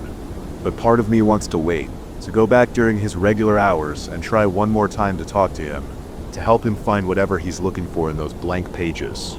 Because that's what librarians do, right? We help people find what they need, even if what they need doesn't technically exist anymore. I know it's stupid, dangerous even, but I can't stop thinking about those empty pages, about how long he's been searching, about what could be so important that it would keep someone looking for almost a century. The sun is setting now. I have a choice to make: return the photo and walk away, or try to forget everything I've seen, or go back tonight, walk into that cold corner of the reading room, and finally ask William Cooper what he's been trying to find all these years. I know what I should do, but I also know what I'm going to do. Because some questions once asked don't go away until you find the answer, even if that answer is written in a book with no words, read by a man with no eyes in a corner of the library where the lights never seem to reach. I'm going back. If you're reading this and I haven't updated it by tomorrow, well, check the reading room. The corner table around 7:30. Look for a man with pale skin and empty eyes, turning blank pages in an endless search for something that may not exist anymore. Just don't get too close. Don't ask what he's reading. And whatever you do, don't look too long at those empty pages. Because sometimes in the right light, at the right angle, they don't look quite so empty anymore. Sometimes just for a second, you might catch a glimpse of what he's been searching for all these years. And once you see it, you can't unsee it. Trust me on this. Some books are better left unread. Some questions are better left unasked. And some corners of the library should stay dark and quiet. disturbed only by the endless whisper of blank pages turning in the night. But I'm still going back. God help me. I have to know. Maybe I'll see you there, in the reading room. Just if you hear pages turning in the dark, walk the other way. Some stories don't have endings. Some searches never end. And some books are blank for a reason. We'll update this tomorrow, if I can. If not, well, there's always another empty chair at that corner table. Always another set of eyes to search those blank pages. Always another reader looking for words that vanished long ago. The sun just set. It's time. Wish me luck. The smell hit me first. Fresh coffee, rich and strong, wafting through the office at 11:43 p.m. I stopped typing mid-sentence. My fingers froze over the keyboard. Something wasn't right. I worked on the 14th floor of the Riverside Business Center, and I was the only one here. I'd been the only one here for hours. My desk lamp cast a yellow circle on the scattered papers and empty energy drink cans. Outside my office window, the city lights sparkled against the black sky. The cleaning crew had left around 8 p.m. and security did their rounds at 10. I waved to Jerry as he passed by, clipboard in hand. "Burning the midnight oil again?" he'd asked. I nodded, gesturing at the stack of reports I needed to finish before the morning meeting. But now, coffee. Not the stale dregs from the break room pot that had been sitting there since afternoon. This was fresh, the kind of aroma that only comes from coffee just brewed minutes ago. I pushed back from my desk. My chair squeaked in the silence. The sound seemed too loud. My heart thumped harder than it should have. It was probably nothing. Maybe someone from the cleaning crew had come back for something they forgot. Maybe another workaholic from another department had snuck in. But I knew that wasn't true. I had to badge in through security to get to this floor after hours. I would have heard the elevator. The smell was coming from the conference room next door. Lights spilled from under the closed door, but I hadn't seen it turn on. I'd been sitting here for hours, and that room had been dark. My mouth went dry. I stood up slowly, my legs stiff from sitting too long. The carpet muffled my footsteps as I moved toward the conference room door. I pressed my ear against it. There was nothing, no voices, no movement, just silence. My hand shook slightly as I reached for the door handle. The metal felt cold against my palm. I twisted it slowly, wincing at the small click it made. Then I pushed the door open, just a crack at first. The conference room lights were on full brightness, harsh fluorescent white that made me squint. As my eyes adjusted, I saw it. A coffee mug sat in the middle of the long table, steam rising from the dark liquid inside. And one of the black leather chairs was rotating slowly, deliberately, as if someone had just been sitting in it and had gotten up moments ago. I shoved the door the rest of the way open, my pulse pounding in my ears. "Hello?" My voice cracked. I cleared my throat and tried again. "Is someone here?" The chair continued its lazy spin. The coffee mug sat there, innocent and ordinary, one of the generic white ones from the break room with the company logo on the side. Steam curled up from the surface. I stepped into the room. The air felt different, cooler than the rest of the office. My skin prickled with goosebumps as I moved closer to the table, my footsteps echoing in the empty room. The chair gradually slowed its rotation until it stopped facing me. The coffee smelled incredible, fresh, expensive beans, perfectly brewed. Not the cheap stuff from the break room. I leaned over the mug. The liquid was black as ink with tiny bubbles around the edges, showing how recently it had been poured. "This isn't funny," I said to the empty room. My voice sounded thin and unconvincing. "Whoever's doing this, just come out." Silence answered me. The ventilation system hummed overhead. Outside the windows, the police siren wailed in the distance. I pulled out my phone and called security. It rang 4 times before Jerry picked up. "Front desk. This is Jerry. Jury. It's markup on 14. Has anyone else badged into this floor in the last few hours? Let me check the logs." I heard keyboard clicking. "Nope, just you and the cleaning crew earlier." "Everything okay up there?" My throat tightened. "Someone's been in the conference room. There's fresh coffee." And hold on, Jerry interrupted. "The system's showing some weird readings from up there. Power fluctuations or something. I'm gonna come check it out." "Thanks. Oh." The call cut off. I pulled the phone away from my ear. No signal. The lights flickered once, twice. The coffee mug rattled against the table. A low vibration hummed through the floor, making the windows buzz in their frames. The temperature dropped another 10 degrees. I could see my breath misting in the air. The chair started spinning again, faster this time. The ceiling light strobed, casting weird shadows that seemed to move on their own. My teeth chattered, partly from cold and partly from fear. I backed toward the door. The coffee mug slid across the table's smooth surface, leaving a trail of liquid that steamed in the cold air. It moved like someone was pushing it, but there was no one there. Just empty space. And that spinning chair. My back hit the door frame. The lights went out completely, plunging the room into darkness, broken only by the city glow from outside. In that dim light, I saw something impossible. The chair stopped spinning, and there was a depression in the leather seat. Like someone was sitting there, someone I couldn't see. I ran. I slammed the conference room door behind me and sprinted to my office. My hands shook so badly I could barely grab my laptop and jacket. I didn't bother shutting down the computer or organizing the papers. I just shoved everything into my bag and ran for the elevator. The button light didn't come on when I pressed it. I jabbed it again and again, panic rising in my chest. Nothing. The elevator wasn't working. I turned to the emergency stairs, pushed through the heavy fire door, and took the steps 2 at a time. My dress shoes slapped against the concrete. 14 floors down, my legs burned. My lungs ached, but I didn't slow down. I hit the lobby at full speed, almost crashing into Jerry as he came out of the security office. "Whoa there." He caught my arm to steady me. "What's going on?" "The cameras on 14 are all showing static in the elevators." "We need to check the security footage," I gasped, still trying to catch my breath. "From the last hour of the conference room," Jerry nodded, looking concerned. We went into the security office, a small room lined with monitors showing feeds from around the building. He pulled up the footage from the 14th floor conference room. At 11:40 p.m., the room was dark and empty. At 11:41, the lights came on. There was no one visible in the frame. At 11:42, one of the chairs moved on its own, spinning slowly. At 11:43, a coffee mug appeared on the table, steam rising from it. "That's impossible," Jerry muttered, rewinding and playing it again. Must be a glitch in the system, but we both knew it wasn't a glitch. We watched the footage 3 more times. Same thing.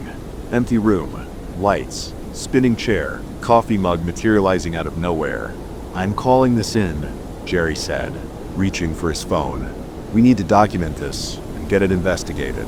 Corporate's gonna want to know about the security office lights flickering." The monitors went dark, then lit up with static.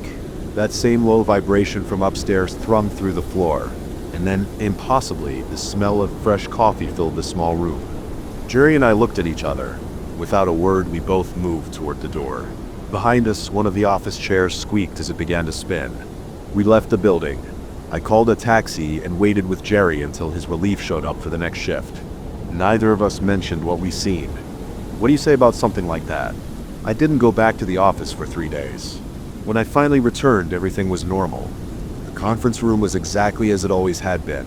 No coffee mug, no spinning chair. The security footage from that night was corrupted. Nothing but static. But sometimes working late, I catch a whiff of fresh coffee when I know the break room pod is empty. And sometimes, out of the corner of my eye, I see one of the conference room chairs moving slightly as if someone has just gotten up. I don't work late anymore, and I switched to tea. That was 2 years ago. I still work in the same building, same office. Nothing like that has happened since. But I've noticed things. Small things. The way certain chairs seem to stay slightly warm even when no one's been sitting in them. The coffee maker in the break room turns on by itself sometimes. Footsteps echo through empty hallways. The cleaning crew refuses to work on the 14th floor after dark now. 3 different people have quit after experiencing what they called strange things. Security does abbreviated rounds up here, just a quick walkthrough instead of the thorough check they do on other floors. I've done research. Lots of it. The building's history is mostly boring. Standard corporate stuff. But there are gaps. Missing records. Unexplained resignations. And stories. Whispered by longtime employees. About people working impossible hours. About dedication to the job that went beyond normal human limits. I've started talking to other late workers, people who, like me, sometimes stay well past normal hours. They all have stories, a computer that types by itself, phones that ring with no one on the other end, and elevators stopping on the 14th floor when no one pressed the button. Last week I finally got access to some old employee records. Buried in a dusty file room in the basement, I found something interesting. 30 years ago, there was an employee named James Carter. He worked in accounting on the 14th floor. According to his file, he routinely worked 80-hour weeks. His performance reviews were stellar. His dedication was legendary. Then one day he just stopped coming in. No resignation letter, no explanation. His desk was found exactly as he'd left it, computer still on, paper spread out, and a half-full coffee mug on the desk. The official story was that he'd had some kind of breakdown, burned out from too many hours, too much stress. But his security badge was never turned in. And in the weeks after his disappearance, people reported strange things on the 14th floor. The smell of coffee late at night, chairs that moved on their own, and the feeling of being watched. I found his picture in the file. He's sitting at a desk surrounded by papers and files. There's a coffee mug by his hand, a white one with the company logo. He's smiling at the camera, but his eyes look tired, so tired. Sometimes on quiet evenings when I'm working later than I should, I think I hear typing from the empty cubicles. And sometimes, just sometimes, I catch a glimpse of someone in the reflection of my computer screen. Someone sitting at a desk surrounded by papers, drinking coffee from a white mug with the company logo. I've never seen his face clearly, but I know it's him. James Carter. Still working late. Still dedicated to the job. Still here, 30 years after he disappeared. I'm writing this down because people should know, not about ghosts or supernatural things. I'm still not sure I believe in those, but about dedication. About what happens when work becomes everything. When you give so much of yourself to a job that maybe, just maybe, part of you never leaves. The coffee maker just turned on in the break room, and I can smell it from here. Rich, fresh, perfect. The kind of coffee that only gets made after midnight on the 14th floor. I'm going home now, but work can wait until morning. Some things are more important than deadlines and reports. Some prices are too high to pay. But before I go, I'll pour out a cup of that perfectly brewed coffee and leave it in the conference room. Old habits die hard, they say. Even after you do. The first photo showed a gray shape behind my left shoulder. I deleted it, assuming it was just a smudge on my phone's lens. The second photo had the same blur, now closer. By the fifth photo, the shape had defined edges, shoulders, a head, arms hanging at its sides. That's when my hand started shaking so badly I dropped the phone on my kitchen table. Let me back up. This all started 3 days ago when I decided to visit the Old North Cemetery on the outskirts of Boston. I'm Robert Blackwood and I've lived in Massachusetts my whole life, but I never explored this particular historical graveyard. And my interest wasn't purely academic. I'd been researching my family genealogy for months, trying to trace the Blackwood line back before my great-grandfather immigrated here from Scotland. The cemetery dated to the 1700s. Perfect timing for finding some answers. The October weather was crisp but sunny when I parked my car outside the wrought iron gates. Dead leaves crunched under my boots as I walked the paths between the weathered headstones. Many were so old that the inscriptions had worn away completely. I pulled out my phone to take reference photos of any interesting graves. The light was good and I wanted clear shots of dates and names. My breath fogged in the cold air as I worked my way through the rows, scanning for familiar names. An hour in, I found the first Blackwood grave. Sarah Blackwood died 1783. My heart rate picked up. This was exactly what I'd been hoping to find. I crouched down to brush away some dirt and moss from the stone. The surface was rough under my fingertips. I snapped several photos from different angles to capture the faint inscription. That's when the temperature seemed to drop about 10 degrees. The sun was still bright overhead, but goosebumps rose on my arms.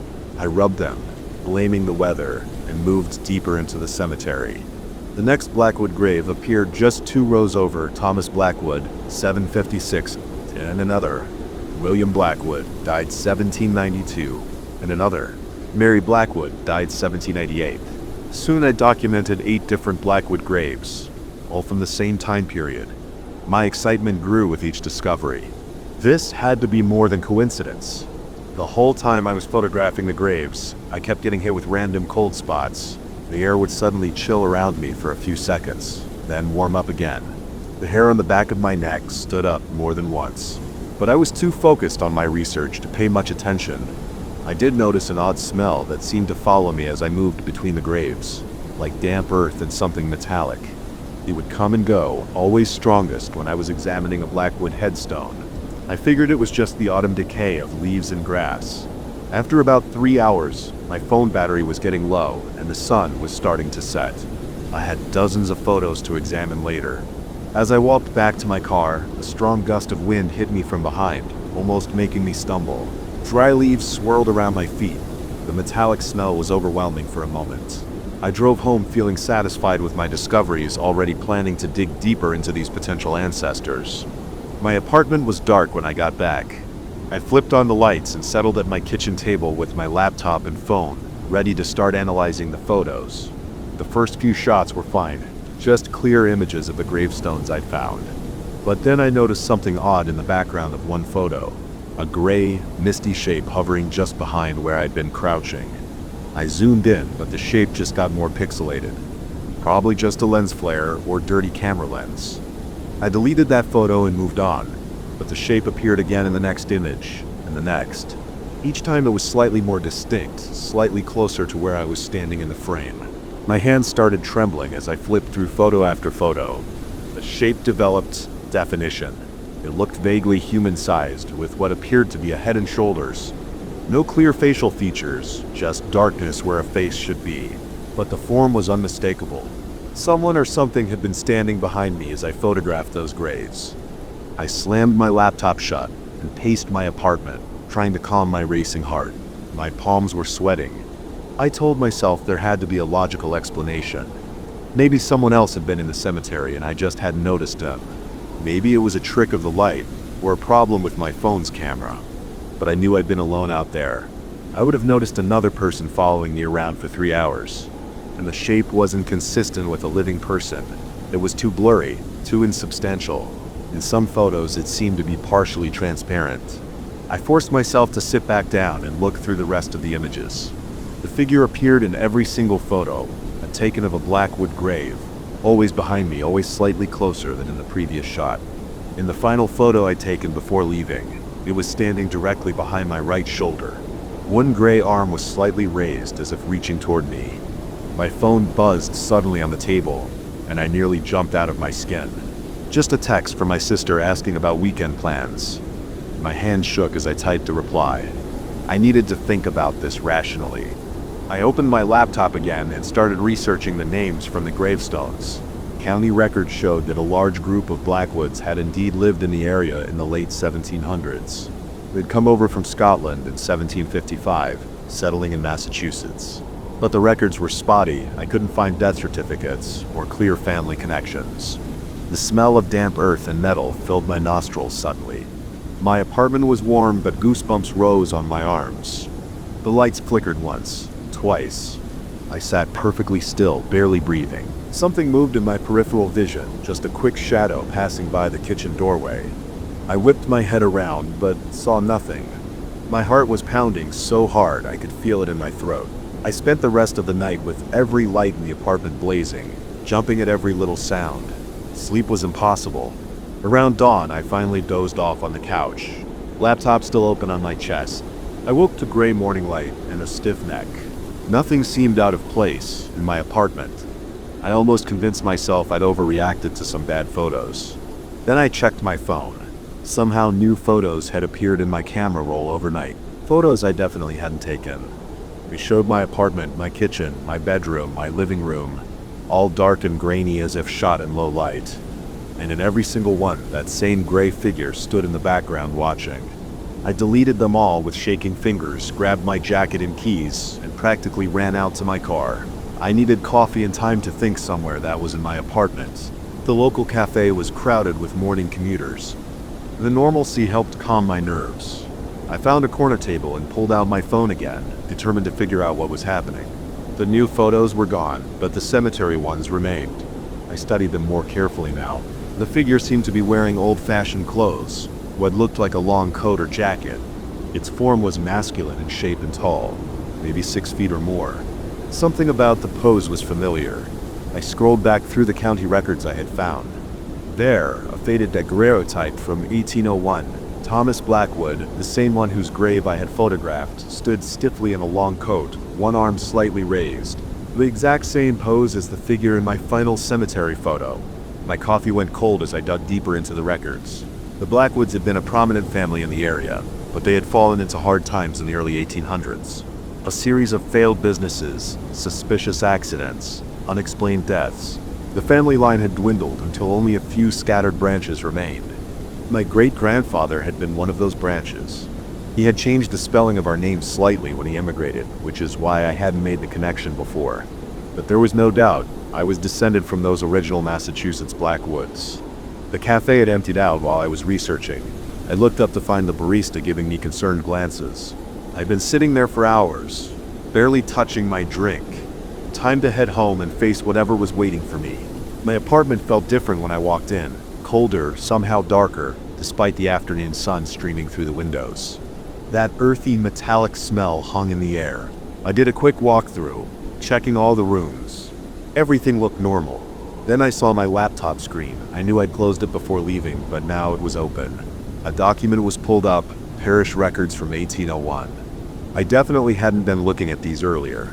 The document detailed Thomas Blackwood's death and burial.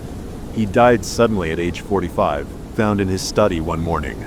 The cause was listed as natural causes, but a note from the examining doctor mentioned unusual circumstances.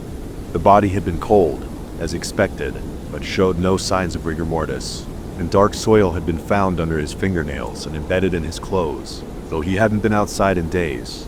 I slammed the laptop shut again. My hands were trembling so badly that I could barely type as I searched for more information about Thomas Blackwood. News clippings from 1801 painted an interesting picture. I had been researching his own family history in the weeks before his death, trying to trace the Blackwood line back to Scotland. The same thing I'd been doing. My phone buzzed. Another text from my sister. She was worried because I hadn't answered her earlier message. I tried to type a response, but my fingers wouldn't cooperate. The smell of earth and metal was overwhelming now.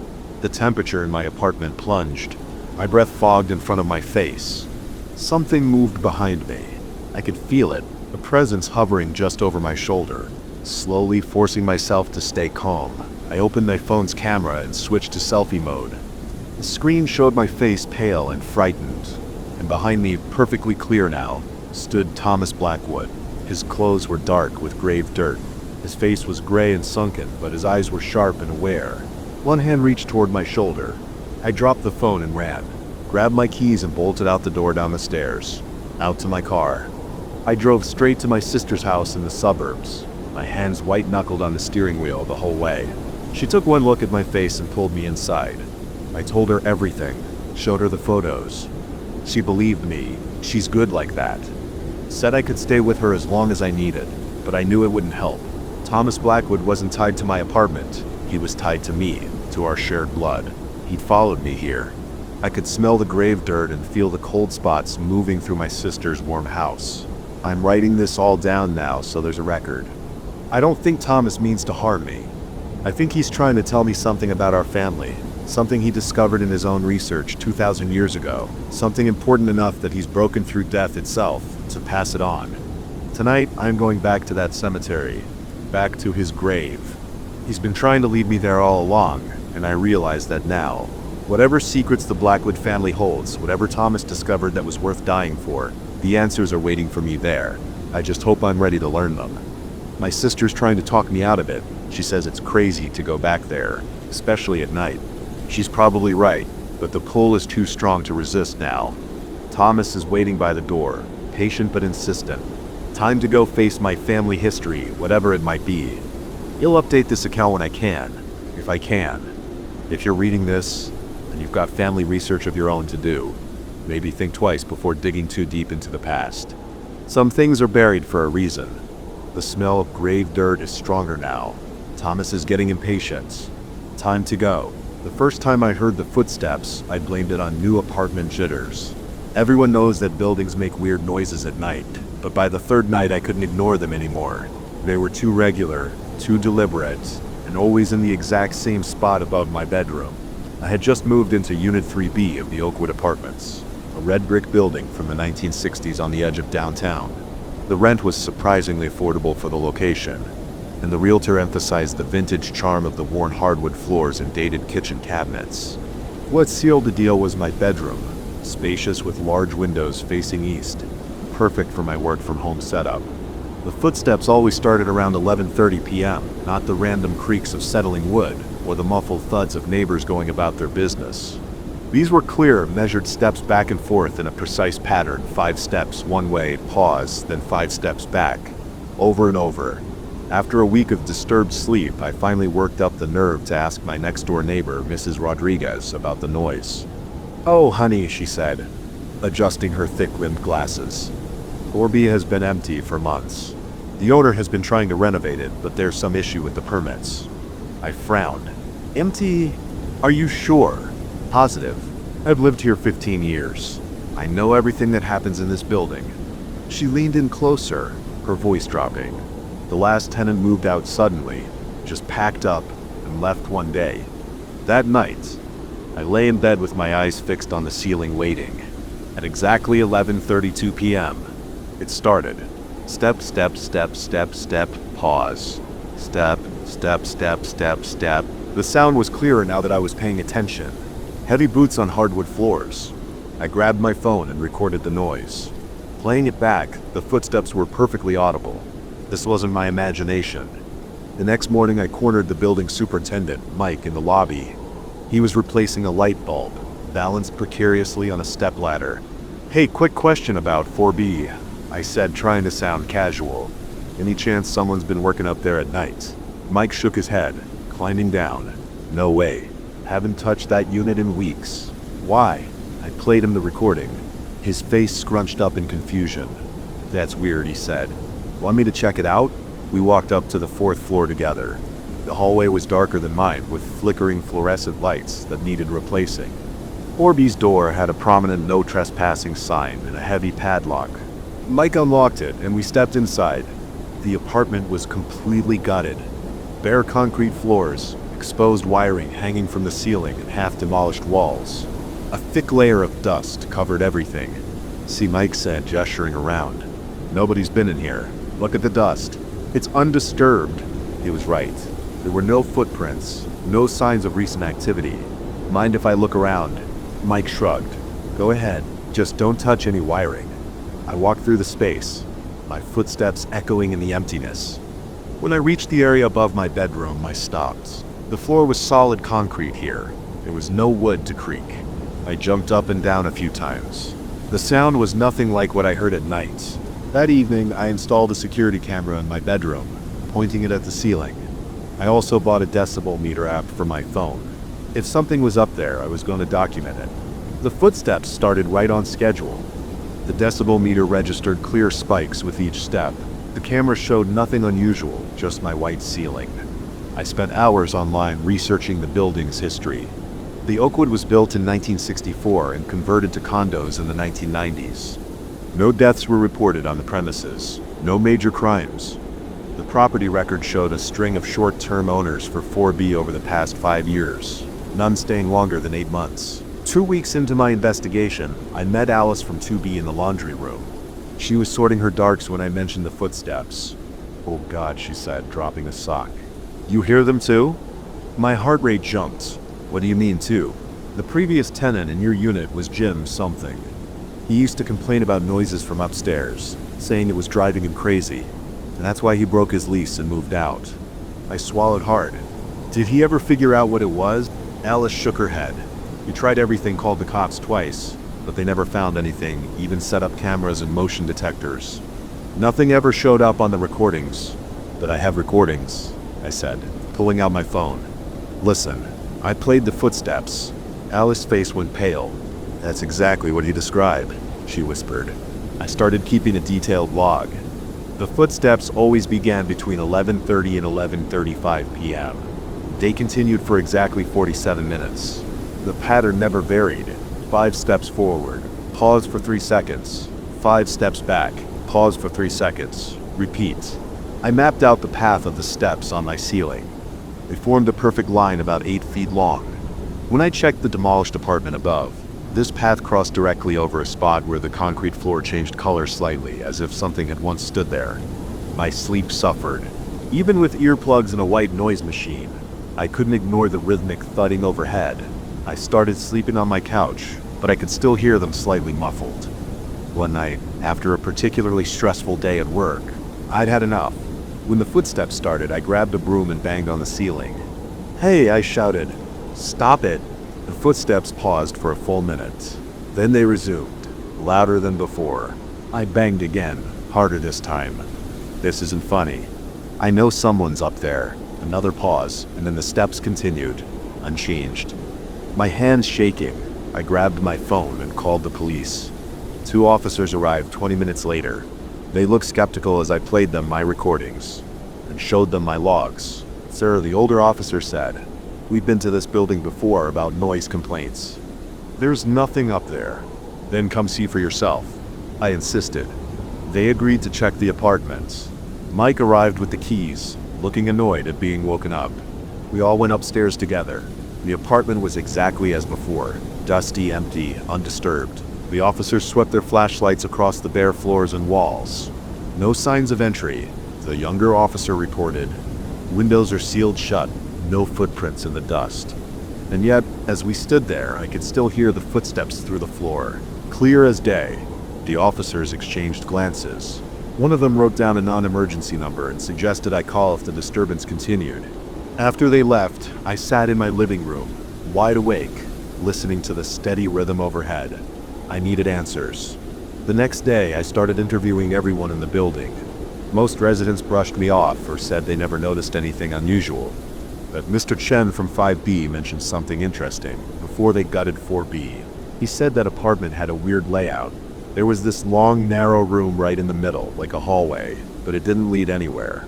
Just a windowless space with a door at each end. I dug deeper into the building records at the city archives. The original floor plan showed that 4B had indeed been different from the other units. The strange corridor Mr. Chen mentioned was marked as a storage area on the blueprints. I also found something else. In 1965, just a year after the building opened, there was a police report about a resident of 4B who had reported similar noises. The report was frustratingly vague, mentioning only unexplained disturbances and possible trespassing. Weeks passed. The footsteps continued every night, unchanging. I learned to live with them, sort of. I bought better earplugs, installed soundproofing panels on my ceiling, and started taking sleeping pills. But I couldn't shake the feeling that I was missing something important. The precise timing, the exact repetition of the pattern, it felt almost mechanical. Then one day, while helping Mrs. Rodriguez carry her groceries, she mentioned that her late husband had been the building superintendent in the 1960s, though that was before all the renovations. She said, the building was very different then. They had this old pneumatic message system like they used to have in office buildings. Little tubes that would carry messages between floors. Where were the tubes? I asked, suddenly alert. All over, but the main system ran through the center of the building. They sealed it all up when they converted to condos. That night I couldn't sleep. I kept thinking about the mysterious corridor in 4B, right above my bedroom, about the discolored patch on the concrete floor, and about the rhythmic mechanical nature of the footsteps. I contacted a friend who worked in historical building preservation. She explained that pneumatic tube systems often had mechanical pumps that would cycle at regular intervals, creating a distinctive pattern of sounds as the air pressure built and released. The next day, I convinced Mike to let me examine the walls around my bedroom more closely. After an hour of careful inspection, I found it. A small metal panel painted over so many times it was barely visible. When I pressed my ear against it, I could hear a faint whooshing sound. An old pump sealed behind the walls during renovation, still cycling every night. The sound traveled up through the remnants of the tube system, amplified by the empty space above, creating the illusion of footsteps. I hired an engineer to confirm my theory. He found the ancient pump mechanism, still running on its original timer, moving back and forth on its track every night at 11:30. The building's electrical system had somehow kept it powered all these years. Mike had the pump removed the following week. The footsteps stopped. I still live in 3B. Sometimes at night I catch myself listening for those familiar steps. The silence feels strange now, almost too quiet, but I sleep better, knowing that the mystery above my bedroom wasn't something supernatural or sinister, just a forgotten piece of the building's history, marking time in its own steady rhythm. Miss Rodriguez told me recently that other residents over the years had reported similar noises, but no one had ever tracked down the cause. They'd all either learned to live with it or moved out. I kept all my recordings and logs. Sometimes I play them back, just to remind myself that it was real. 5 steps forward, pause, 5 steps back. The ghost in the machine is finally laid to rest. The buzzing wouldn't stop, not the usual kind from fluorescent tubes, but a deep, persistent hum that seemed to come from inside the walls themselves. I noticed it my first day at Hamilton and Associates law firm, standing in my new office on the 3rd floor of the Blackwood building. A source. A plain desk lamp in the corner, its light cutting through the darkness even though I hadn't touched the switch. I'm John Marshall, and after 15 years of grinding away at corporate law firms in Chicago, I'd finally landed a partner position at this smaller firm in Portland, Maine. The salary wasn't as impressive, but neither was the cost of living. Plus, I needed the change. Divorce has a way of making you want to start fresh. The morning started normally enough. Sandra from HR showed me around, handed me the keys, and left me to settle in. The office was bigger than I expected. It had corner units with windows on 2 sides, and enough space for a meeting table beside my desk. The previous tenant had good taste in furniture too. Solid oak desk, leather chair, and that lamp with a brass base and green glass shade. Classic lawyer's office stuff. I tried the lamp switch. Nothing happened. The light stayed on, steady and bright. I checked underneath. No switch there either. Following the cord to the wall, I unplugged it. The light didn't even flicker. Weird, I muttered, plugging it back in. Must be some kind of backup battery system. Made a mental note to ask maintenance about it later. That first day passed in the usual new job chaos, setting up my computer, meeting colleagues, reviewing case files. By the time I looked up, it was past 8, and the office had emptied out. The cleaning crew had already come and gone. Through my window, I could see other buildings going dark as businesses closed for the night. I gathered my things ready to head home. That's when I heard it, a voice. Soft but clear, coming from the corner where the lamp stood. And the judge said, I froze. The voice was female, elderly maybe, speaking as if in the middle of a conversation. I walked closer to the lamp, and the voice got clearer. Objection sustained, of course. Thompson nearly fell out of his chair. My heart pounded. I'm not usually the jumpy type, but something about this wasn't right. The voice seemed to be coming directly from the lamp itself, or maybe from the wall behind it. I reached for the base, planning to move it away from the wall. The moment my fingers touched the brass, the voice stopped. Metal felt warm, warmer than it should have been from just a light bulb. I quickly pulled my hand back. The next morning, I asked Sandra about the previous tenant. Her usual cheerful expression faltered. Oh, you mean Mrs. Abernathy? Sweet lady. Excellent attorney. She was here for almost 30 years before retiring last spring. Did she mention anything unusual about the office? The lamp, maybe? Sandra's smile disappeared completely. I think you should talk to Mr. Hamilton about that. James Hamilton, the founding partner, was an imposing man in his 60s with steel gray hair and perfect posture. When I brought up the lamp, he leaned back in his chair and studied me for a long moment. Margaret Abernathy was one of the finest attorneys I've ever known. He said finally, brilliant mind for contract law. She used to work late, always had that lamp on, said it helped her think. Did she ever mention hearing anything strange? Hamilton's expression hardened. John, let me be direct. That office has some quirks. The previous 2 attorneys we tried to place there after Margaret left requested transfers within a week. They claimed they heard voices at night, said the lamp wouldn't turn off. Nonsense. Of course. But if you prefer a different office... No, I said quickly. Maybe too quickly. No, the office is fine. I was just curious about the lamps. Unusual wiring. That night I stayed late again. This time on purpose. The cleaning crew came and went. One by one, the other offices went dark. I sat at my desk pretending to work while watching the lamp from the corner of my eye. At exactly 9:47 p.m., it started. The witness was clearly lying. Anyone could see that. The same elderly female voice from before, telling what seemed to be a story about an old case. I sat perfectly still, barely breathing, and listened. But you see, I had the documentation right there. All those receipts he tried to hide. The look on his face when I pulled them out. The voice chuckled warm and satisfied. It wasn't threatening or ghostly. It sounded exactly like an experienced lawyer sharing war stories with colleagues. I grabbed my phone and started recording. The voice continued for exactly 17 minutes, describing in detail how she'd caught a witness in a lie during a corporate fraud case. When I played back the recording, there was nothing but static. Over the next few weeks, I developed a routine. I'd stay late, wait for the voice to start, and listen to the stories. They were always about cases, some fascinating, some mundane, but all told with the same warm enthusiasm.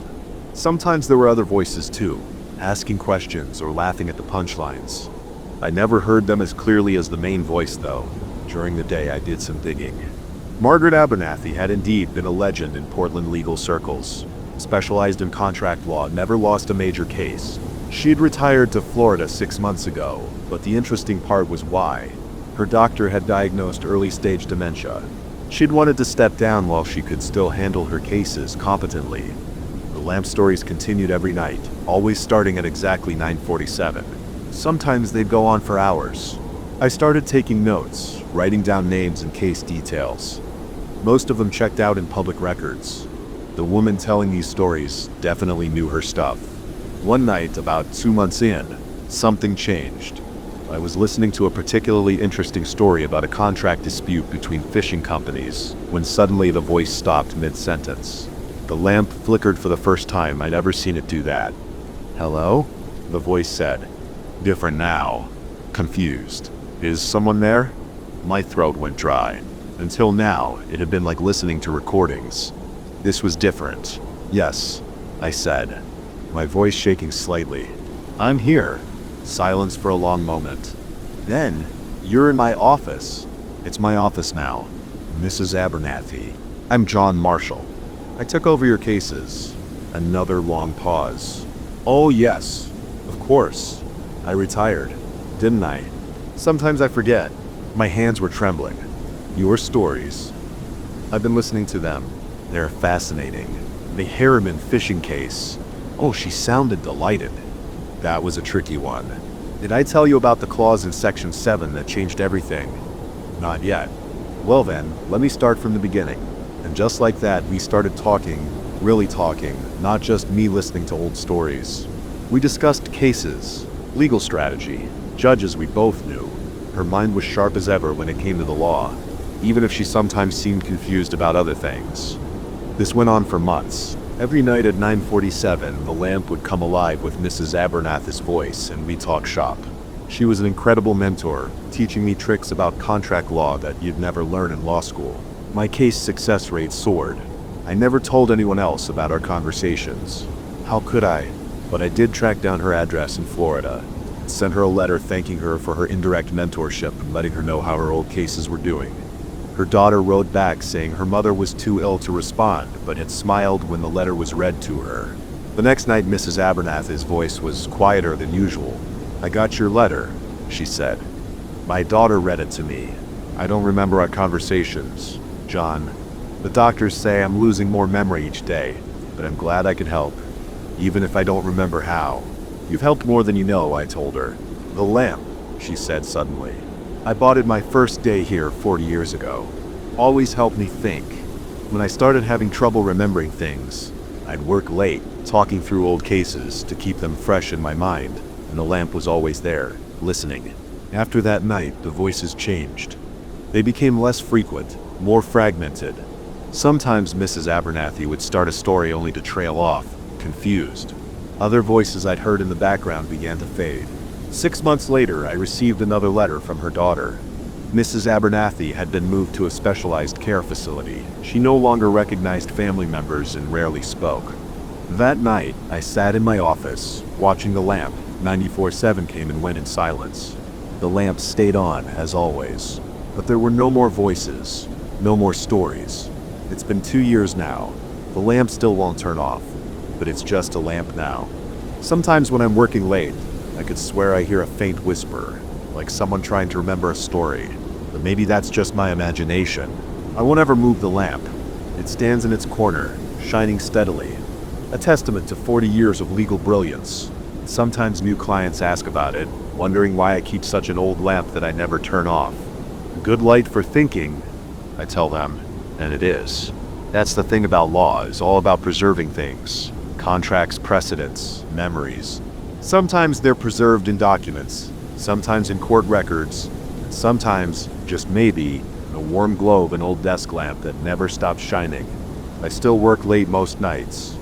And sometimes when the office is quiet and the lamp's glow fills the corner, I tell my own stories to it, just in case someone someday needs to hear them. The first call came at 3:47 a.m. I know because I checked the time on the old Nokia phone my uncle had given me the day before. The screen lit up the darkness of my bedroom. With its pale blue glow, unknown number. I almost declined it, but something made me press the green button. Static crackled in my ear, and then voices muffled and distant, like people talking through thick glass. I pressed the phone harder against my ear, straining to hear. The storage unit on Marshall Street. A man's voice broke through the static. Check the back corner. My stomach tightened. I had a storage unit on Marshall Street, Unit 2017, where I kept boxes of stuff from my divorce that I couldn't fit in my apartment. I'd never told anyone about it. "Hello?" I said. "Who is this?" The line went dead. I sat up in bed, my t-shirt sticking to my back with sweat, despite the cool October air coming through the window. The phone screen showed the call had lasted 42 seconds. My Uncle Dave had given me the phone yesterday when I visited him at his repair shop. "Found this while cleaning out the back room," he said. "Still works fine. Could be a good backup phone." I tossed it in my jacket pocket without much thought. Now I turned it over in my hand, studying the scratched silver case and worn keypad. Sleep was impossible after that. I made coffee and sat at my kitchen counter, watching the sun rise through the window. The phone sat silent on the counter like a dead thing. At 9:15 a.m. it rang again. Same unknown number. "Needs to be moved tonight." Different voice this time, a woman. "Jack's old place on Cedar Lake Road." My coffee mug slipped from my hand and shattered on the floor. Jack was my best friend in high school. He died in a car crash 10 years ago. His parents still lived in the same house on Cedar Lake Road. "Who are you?" I demanded. "How do you know about Jack?" More static. Then, "He'll be there at midnight." Click. My hands shook as I cleaned up the spilled coffee. This had to be some kind of prank. But who would know about both my storage unit and Jack? And why use this old phone to contact me? I drove to my uncle's repair shop, weaving through morning traffic. The closed sign hung in the window. Dave always took Wednesdays off to go fishing. Back in my apartment, I paced. Phone stayed silent all day. I tried calling the unknown number back multiple times, but got only an automated message saying the number wasn't in service. At 6:23 p.m., another call. Combination is 14 to 27-8. A man's voice through the static, the same numbers as my gym locker. I'd never written them down anywhere. "Listen," I said, gripping the phone so hard my knuckles turned white. "I don't know who you are or how you know these things about me, but you need to stop this right now. Everything in place." More voices in the background overlapped. Time was running out. The call ended. I threw the phone across the room. It bounced off the wall and landed on the carpet, undamaged. At 11:30 p.m., I got in my car. I told myself I was crazy for doing this, but I had to know. The streets were almost empty as I drove to Marshall Street storage. The security gate was locked, but I had the code. Yellow lights cast long shadows between the rows of identical metal doors. Unit 217 looked exactly as I'd left it 2 months ago. I unlocked the padlock and rolled up the door. The beam of my flashlight revealed stacked boxes, old furniture, framed photos still wrapped in bubble wrap. In the back corner, partially hidden behind a bookshelf, was a black duffel bag he'd never seen before. My hands trembled as I unzipped it. Inside was nothing but an old rotary phone, its cord coiled like a snake. The Nokia in my pocket rang, making me jump. The unknown number. Now you understand. The woman's voice was clearer now, almost familiar. "We've been trying to reach you." "Reach me about what?" My voice echoed in the storage unit. The signals crossed sometimes. Static crackled. Different times. Different places. What does that mean? "Who are you?" "Careful who you trust." Then the man's voice broke in. "They're watching the phones." The call ended. I stared at the rotary phone in the duffel bag. The metal felt cold under my fingers as I lifted it out. That's when I noticed the manufacturer's label on the bottom. The production date, October 2nd, 2024, is tomorrow's date. My Nokia rang again. This time when I answered, there was no static, just a clear voice that sounded exactly like my own. Don't answer the next call. I drove to Cedar Lake Road with both phones on the passenger seat. The Nokia stayed silent. Jack's old house was dark, except for a single window upstairs. As I watched, a shadow moved across the light. The rotary phone in the duffel bag started ringing. An actual physical ring that shouldn't have been possible without it being connected to anything. I let it ring. After 5 rings, it stopped. The light in Jack's house went out. The Nokia lit up with a text message from the unknown number. Smart choice. I spent the rest of the night driving aimlessly around the city, afraid to go home. The phone stayed quiet. As the sun rose, I pulled into a diner parking lot and tried to make sense of it all. The waitress brought me coffee. I didn't remember ordering. Rough night, she asked. I nodded, not trusting myself to speak. Those old phones, she said, gesturing at the Nokia on the table. They pick up all sorts of strange signals. My grandmother used to say they could catch calls from different times. I looked up sharply, but she was already walking away. The Nokia screen lit up with a final message. Time to let go. I drove to the lake and threw both phones into the deep water. They disappeared without a splash. That was 3 months ago. I've moved to a new apartment, changed my phone number, but sometimes late at night I still hear phantom ringing. And when I check my call log, there's always one missed call from an unknown number, lasting exactly 0 seconds. I never answer unknown calls anymore. Some signals are better left uncrossed. Some voices should stay unheard. And sometimes the only way to escape the past or the future is to cut the line completely. But I can't stop wondering about those voices, those fragments of conversations that seem to know everything about me. Were they warnings, threats, messages from another timeline trying to break through? I keep thinking about what the woman's voice said about signals crossing between different times and places. About the rotary phone with tomorrow stains. About my own voice telling me not to answer. Last week I saw my Uncle Dave at a family dinner. He asked what happened to that old Nokia he gave me. Lost it, I said. He gave me an odd look. What Nokia? The one you found in your shop, the backup phone you gave me. 3 months ago. Never gave you any phone, he said. Haven't cleaned out the shop in years. I went home and checked my calendar. October 2, 2024. The date on the rotary phone was circled in red ink. I don't remember marking it. The circle is getting bigger every day. Sometimes I wake up at 3:47 a.m., exactly when that first call came. My apartment is silent, but I can feel something listening, waiting. The air hums with unspoken words and crossed signals. I've started writing everything down, times, dates, names, places, everything the voice has mentioned. There are patterns I can almost see, connections just beyond my grasp. The storage unit, Jack's house, my gym locker combination. How did they know? Yesterday I found an old phone bill from 3 months ago. The unknown number appears in my call log, but when I try to read it, the digits seem to shift and blur. Each time I look, they're different. I bought a new phone last week, a latest model with all the security features. But sometimes the screen flickers just for a second and shows that pale blue Nokia interface. When that happens, I can hear static building in the background, like a wave about to break. I've stopped keeping phones in my bedroom. They migrate there anyway, no matter where I leave them. Every morning I find them on my nightstand, arranged in a perfect circle. The waitress from the diner works there every morning except Wednesdays. I've gone back a few times, tried to ask her about what she said regarding her grandmother and the phones catching signals from different times. But she always seems to disappear right when I'm about to bring it up. The last time I was there, I saw her talking on a silver Nokia, identical to the one I threw in the lake. I haven't been back to the storage unit. Haven't driven down Cedar Lake Road. Some doors are better left closed. Some calls are better left unanswered. But the signals are still crossing.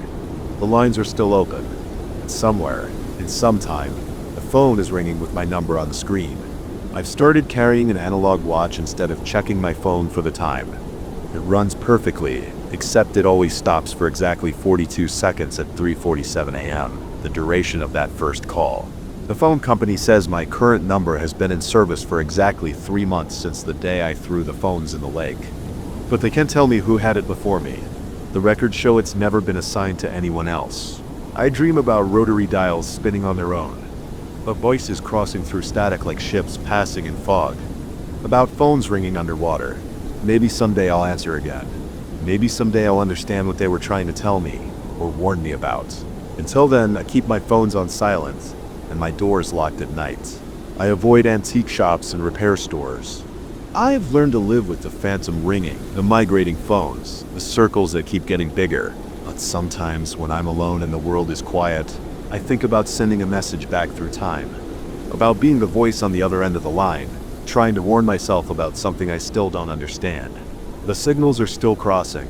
The lines are still open and somewhere a phone is ringing.